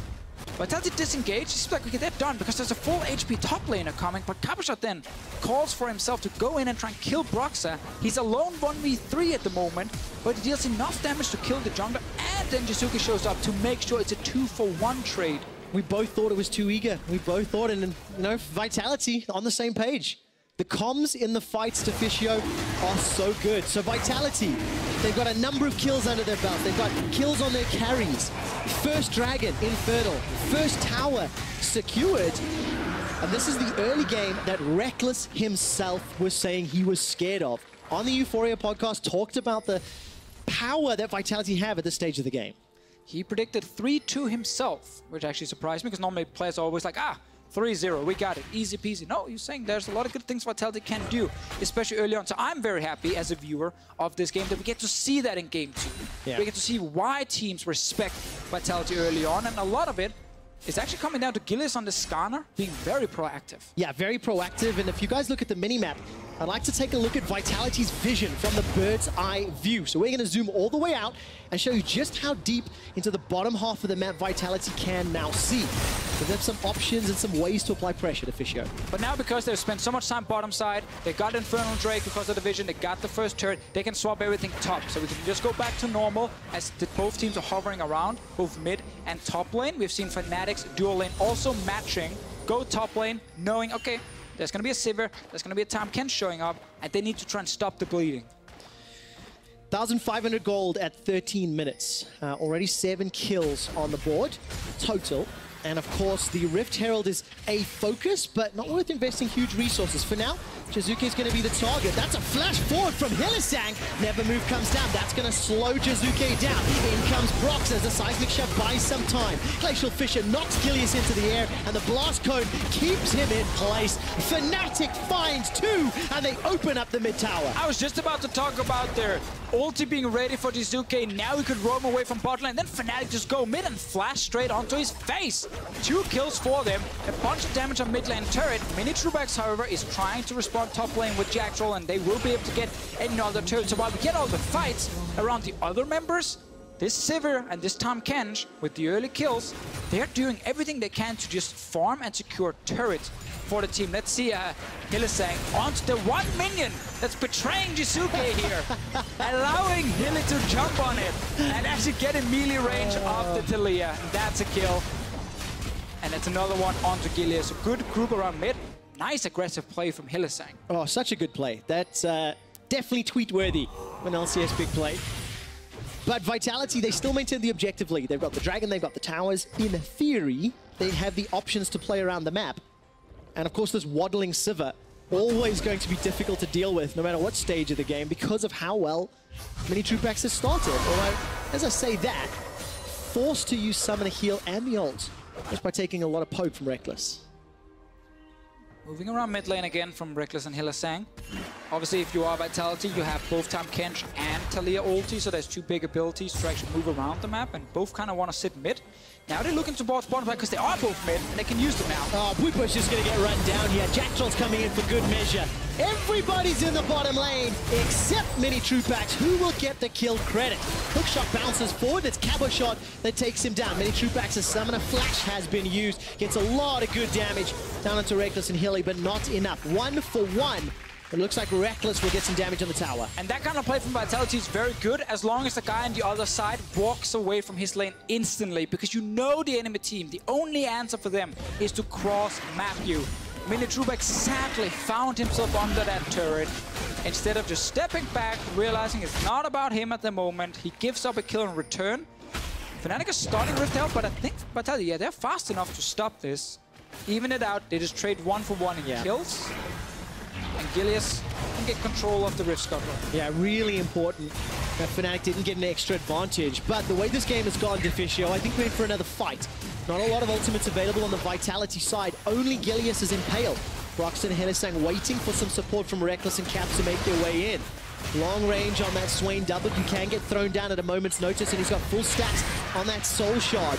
There goes the W, tags a couple of members of Vitality. The Rift Herald has just reset. All of Vitality's hard work is for naught, and a teleport was used as well. It was cancelled. Now there's GP ulti and, of course, TP from the Gangplank, so suddenly Vitality needs to respect that multiple members can show up, and it looks like everyone just backs away in the end. Jackson will interrupt the recall. Just to be a little obnoxious there, tongue lash into healing. But Deficio, this has been a very dramatic start. Chaotic, action-packed everywhere in the map. Oh, he's going to do it again. He did it again. Oh, it's just not cool. Second time. Yeah, he just really likes to lick Hylissang. He does, yeah. Loves it. Well, Vitality still maintain the gold lead. You can see these stats. They were down 2.5k at this moment in time in the previous game. Now they were up 1,000 gold. And the question is, how do they push this lead further? Well, we know Minitrubek can kill the wave instantly. Ezreal needs a bit more time, so whenever Minitrubek push it out top or bot, he gets to go mid first with the rest of his team, and they can try and apply a bit of pressure on the mid lane turret, or secure vision in the river around that Rift Hell to get the advantageous situation to secure it. I think Fnatic, though, are going to be able to try and match it. They are fine sitting right now with both solo laners in the side lanes, as we see now with double TP as well. Cabochard is going all in. He is indeed. Powdercake's dodged away from. Talia ult. Hextech ultimatum's been used. Broxa pulls Jizuki off the wall. And now Cabo is looking for a little bit more damage and the kill. Caps has arrived. He finishes the teleport. Gets caught by the seismic shove. Caps jumps forward and with the lightning zaps down Cabo. Buipo gets another in reply. And nobody from Fnatic die. It's a double kill. Death's hand for Caps. That was so important for Fnatic. It looked like all the globals from Vitality could actually suddenly create a numbers advantage but to kill the enemy top laner, but instead it's Broxa interrupting Jizuke and Caps TPing in. And suddenly it's Fnatic getting 3 kills for themselves. Bot lane turret, Drake, everything suddenly going in favor of Fnatic. Such a good turnaround, ready to pull the trigger. And Fnatic take the gold lead as we get past the 18 minutes, but that just looked exceptional response from Broxa and Caps. One of those moments that can just be completely game-defining. The fact that it's not just another kill for Cabochard, while Fnatic are not getting anything on the map, but instead 3 kills plus turret plus Drake. Like, they get so much from this. Initial play, we talk about Tahm Kench Talia being mid means they can ult to side lanes. That's exactly what they're doing again, but Broxton just smites Jizuki. Like, here, no, get down from there. And because TP then comes in from Caps, the rest of Vitality not able to respond in time. Gilius is mid, Minitrubek was top lane, and this Swain with the stopwatch. Unbelievable. Enough to buy time for Fnatic to get all the kills. Deficio, may I ask for some permission really quick for a quick stat which is on your screen? Actually, I'm just going to do it. Swain in the EU LCS is on a 14-game winning streak. What's your point, Trevor? I just like interesting stats. And do you see what Caps just did in the last replay? What's the point? It could be a 15-game winning streak, which would put Fnatic 1 game away from their first final in 2.5 years. So are you trying to say... Swain's pretty strong. That's what you're trying to say? Thank you, yes. Okay. Yeah. I didn't understand it at first. Okay, superior analysis. There you go. One-liner from Deficio ruins my whole story. Well, you read off a stat on the screen. I want to give you credit for that one. You've learned over the last few years. To read. Thank you. Exactly. You can now... I didn't want to say because it would be really rude, but now the secret is out. There we go. Here's the truth. Learn to read on the EU LCS with interesting stats. And those interesting stats are telling me Fnatic is in the lead. Yeah. They've got the gold advantage. They've got the kill advantage. They're still playing for towers. They've got time for that. Whenever we see this Swain you just talked about, go through on blue side, we rarely see an answer where it's like, oh, okay, now they just won the draft because the enemy team had to first pick Swain. It's not really happened yet. Swain tends to get early kills for himself as well, and then suddenly he becomes really hard to deal with. Vitality are trying to play away from Caps at the moment as there's no TP, but they realize wherever Caps goes, he's probably gonna be the strongest player. So they will get top lane turret for Fnatic, and Vitality are trying to get bot lane, but that play before, and the reason I called it a game-defining place, because now Vitality are pushed so far back on the map, they can't easily use all these different ultis to get around and force more plays near the Camille. It's just that Fnatic getting the turrets. Whoa, Hill is saying opportunistic ulti there, maybe expecting some sort of engage. Never came.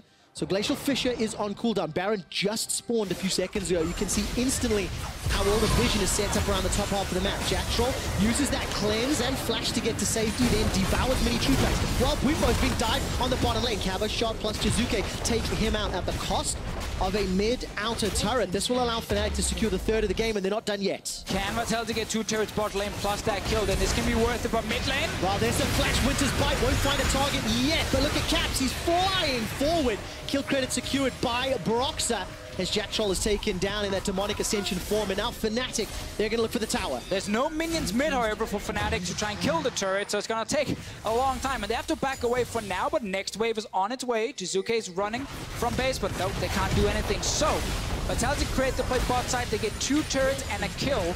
Fnatic respond mid with exactly the same thing. And there's a teleport instantly caught out by Cabo Shot. He's down before he can cast a spell. Manages to get 1 precision protocol down and then shut out. Gilly is forced to flash defensively. That impale will mean nothing as Bwipo shoots him in the face with the parlay. Deficio, Vitality may be bringing the Chaos style today, but Fnatic over the years were born in it, were bred in it. They are experienced to deal with it, and now they are starting Baron. Fnatic have played against Unicorns of Love so many years, so many finals as well. Yes. Going all the way back to the first spring in 2015, and let's see what happens here. Wow, Brox is in a lot of trouble in that pit, dropped to 300 HP. Now Caps takes a chunk, here comes Mini Truex, can't get through the hourglass. Bwipo manages to get the passive proc, and huge shield. Vitality, they don't get more, they'll be disappointed, but they've stopped the Baron. And some of these plays here, Vitality, they're always so close. They see so many low members on the side of Fnatic, but they just can't get that last hit that secures the kill, and instead, it's Fnatic now with a 4K goal lead. A little bit smaller now after Vitality gets this turret, but we go way back, by the way. This is the original play bot lane to kill the Gangplank, and he just needs to buy enough time so that the rest of his team can actually kill something elsewhere on the map. And that's what he's doing. Kabzai will secure the kill with Jizuke, but mid-turret falls. Fnatic knows, be aggressive here. It's 4v3, go all in. We need to get kills, we need to get another turret. And Caps just lands the CC and pulls back Jack Troll, and suddenly that's a kill on the enemy support. And after this, it actually looks like they're not going to get the turret initially, because there's, you know, going to TP from cover shot and everything, but they stay. And when that TP comes in, well, he's too far away from his team. And they just jump him. They kill him instantly, and now you can't win the fight if you're Vitality, and you end up losing even more. So it looks difficult. Great start from them. They got some kills on top side, but I almost felt like the laning phase ended too quickly, so they couldn't keep setting up very easy plays, and now it's like always all in. Well, here comes Gilius. Manages to get the impeller when Hillisang mid-air. He was flying frozen in the sky, but there wasn't enough damage. Fnatic turned this around, destroy the rookies, and they are looking set for a showdown with G2 in the finals. Fnatic are outclassing Vitality right now. Look at Jizuke's face. And now Fnatic will get the Baron for themselves. They can grab an Infernal Drake on the bottom side. They're almost going to be 10k gold ahead after this, and Vitality's composition with all the ultis to try and snowball the Camille, it backfired based on the execution in this game and based on very good answers from Fnatic. And suddenly, if you're Vitality, you're already thinking about game 3 now. Yep. But you're going to be down 2-0, and this is Vitality on red side. They go all in for the Braum. Typical rule, something we learned from LCK earlier today, is you do not try and use Skarn ult on the Braum. You get punished for it. Hilly got the Q and the R off before even being caught. Before being punished, got his ult down to help out the rest of Fnatic. And look at this Swain damage. Oh, man. So what was that win streak to Fisher? I told you about a moment ago? Yeah. It's going to be 14. 14 games. So this is potentially the 15th in a row. Puts Fnatic on match point. Let that sink in for a moment. 22 kills though, 25 minutes. This has been a wild ride. And Vitality, they still have the late game insurance of a Sivir, but my word, do you have to play safe. Yeah, and if someone tuned in after the pick and ban phase and they wondered, how on earth did the team get Swain again? Like, what could Vitality possibly ban on red side that could allow Swain to go through? Well, Vitality, Trevor, they banned 3 AD carries. They said, you know what, Reckless is a smart guy, this one. There we go, that's from earlier today. You guys are quick back there, I like it. So, they banned 3 AD carries, but they're kind of forgetting that Fnatic early game is not about Reckless. They don't need him to win, he can just farm. So when they ban all the AD carries and give away Swain and all the big picks, well, they don't really get an advantage in the draft itself. No, they don't. So Fnatic have got a huge advantage in the bottom lane. They use Brox's ultimate just to zone Vitality away, and Vitality are scrambling for their lives. HP bars already blinking low. Nobody wants to jump into Demonic Ascension Swain, especially one that has Leandri's Aurora and Hourglass. Fnatic break open the base, they don't get the inhib, but they back away safely. As we have fun with the Swain thing, we still have to mention that this Vitality draft, like, look, they had a very clear game plan in front of them. And the early game from them actually also made sense. Like, they played to mid and top, they got early kills with Gilius, they won the bot lane because they got that first blood, or second blood, I guess it was, onto Reckless. Yeah. It was actually looking really good for them. But then we started having a lot of these, like, even trades that happen. And the moment they all in for a bot lane play with Tahm Kench, Taliyah, and it completely backfired, Fnatic stopped the bleeding and took control. And that's exactly what Fnatic have done. Once they got that Baron, they played the map, they've pushed their vision. Vitality are down 10,000 gold at 27 minutes, and the Sivir 500 CS win condition is 200 CS away. So let's see what Vitality can do to dig deep, because another tower's going to fall. This will be the 7th of the game in favor of Fnatic. Capucha trying to get some pressure on bottom side. Yeah. It's going to take a while before he's even at a turret. Although Fnatic can move forward. Does have a teleport available. Very good seismic shove there onto Guipo. Two-shot barrage just to try and push that wave down a little more on the Baron Banner empowered cannon minion. Just doing its work on the back end of that inhibitor turret. So another one falls as Fnatic, they continue to apply the pressure. Jizuke's got the Weaver's Wall. He can lock Fnatic's retreat off, and Guipo is low, but Vitality can't find the opportunity yet. There's sadly for Vitality only one ward near where Fnatic are standing now that could potentially be used as a TP ward. Did it bounce all the way back to base? It was just about to catch Guipo, so I think it flew all the way to base. It's probably going to hit him in the face down here. We can wait. Like, give it 10 seconds, see if it comes flying down at some point. I hope it does. It should actually, because like, what would stop it? Come on, where's it at? Maybe it's gone, unfortunately. Maybe it hit him before. No, something hit him. The never-ending ricochet. You saw it hit him. Finally, I saw the little proc. Yeah, popped up. We just didn't see it on the screen. No, unfortunately not. And Trubeck's weirdly walking towards the Raptor camp. I always thought it looks like Sivir needs to pee. If you look at the way she runs with this skin, that's what I think. There's a few people here in Berlin that got that one. So, thank you, observers. I really want to see you run like that. But either way, Baron around. Fisher, Baron is worn off. Yes. And Fnatic, they've got exposed inhibitor in the bottom lane, Super's in the top lane. What is the safe way to finish this game out with this monumental lead that they have? Why do you need a safe way? You're like unkillable at this point. You run at the enemy team, they have one turret to defend them in the mid lane, and you kill them very, very fast. They don't need to play scared or play safe if you're Fnatic. Look at your carries at the moment. This Swain, 10 stacks even on the Dark Seal, man. Doesn't get any better at this point. He's level 16.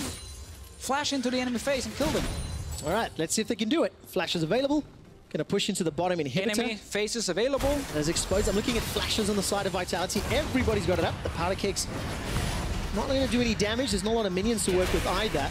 Never move comes down, and Hylissang once again with a very good ulti.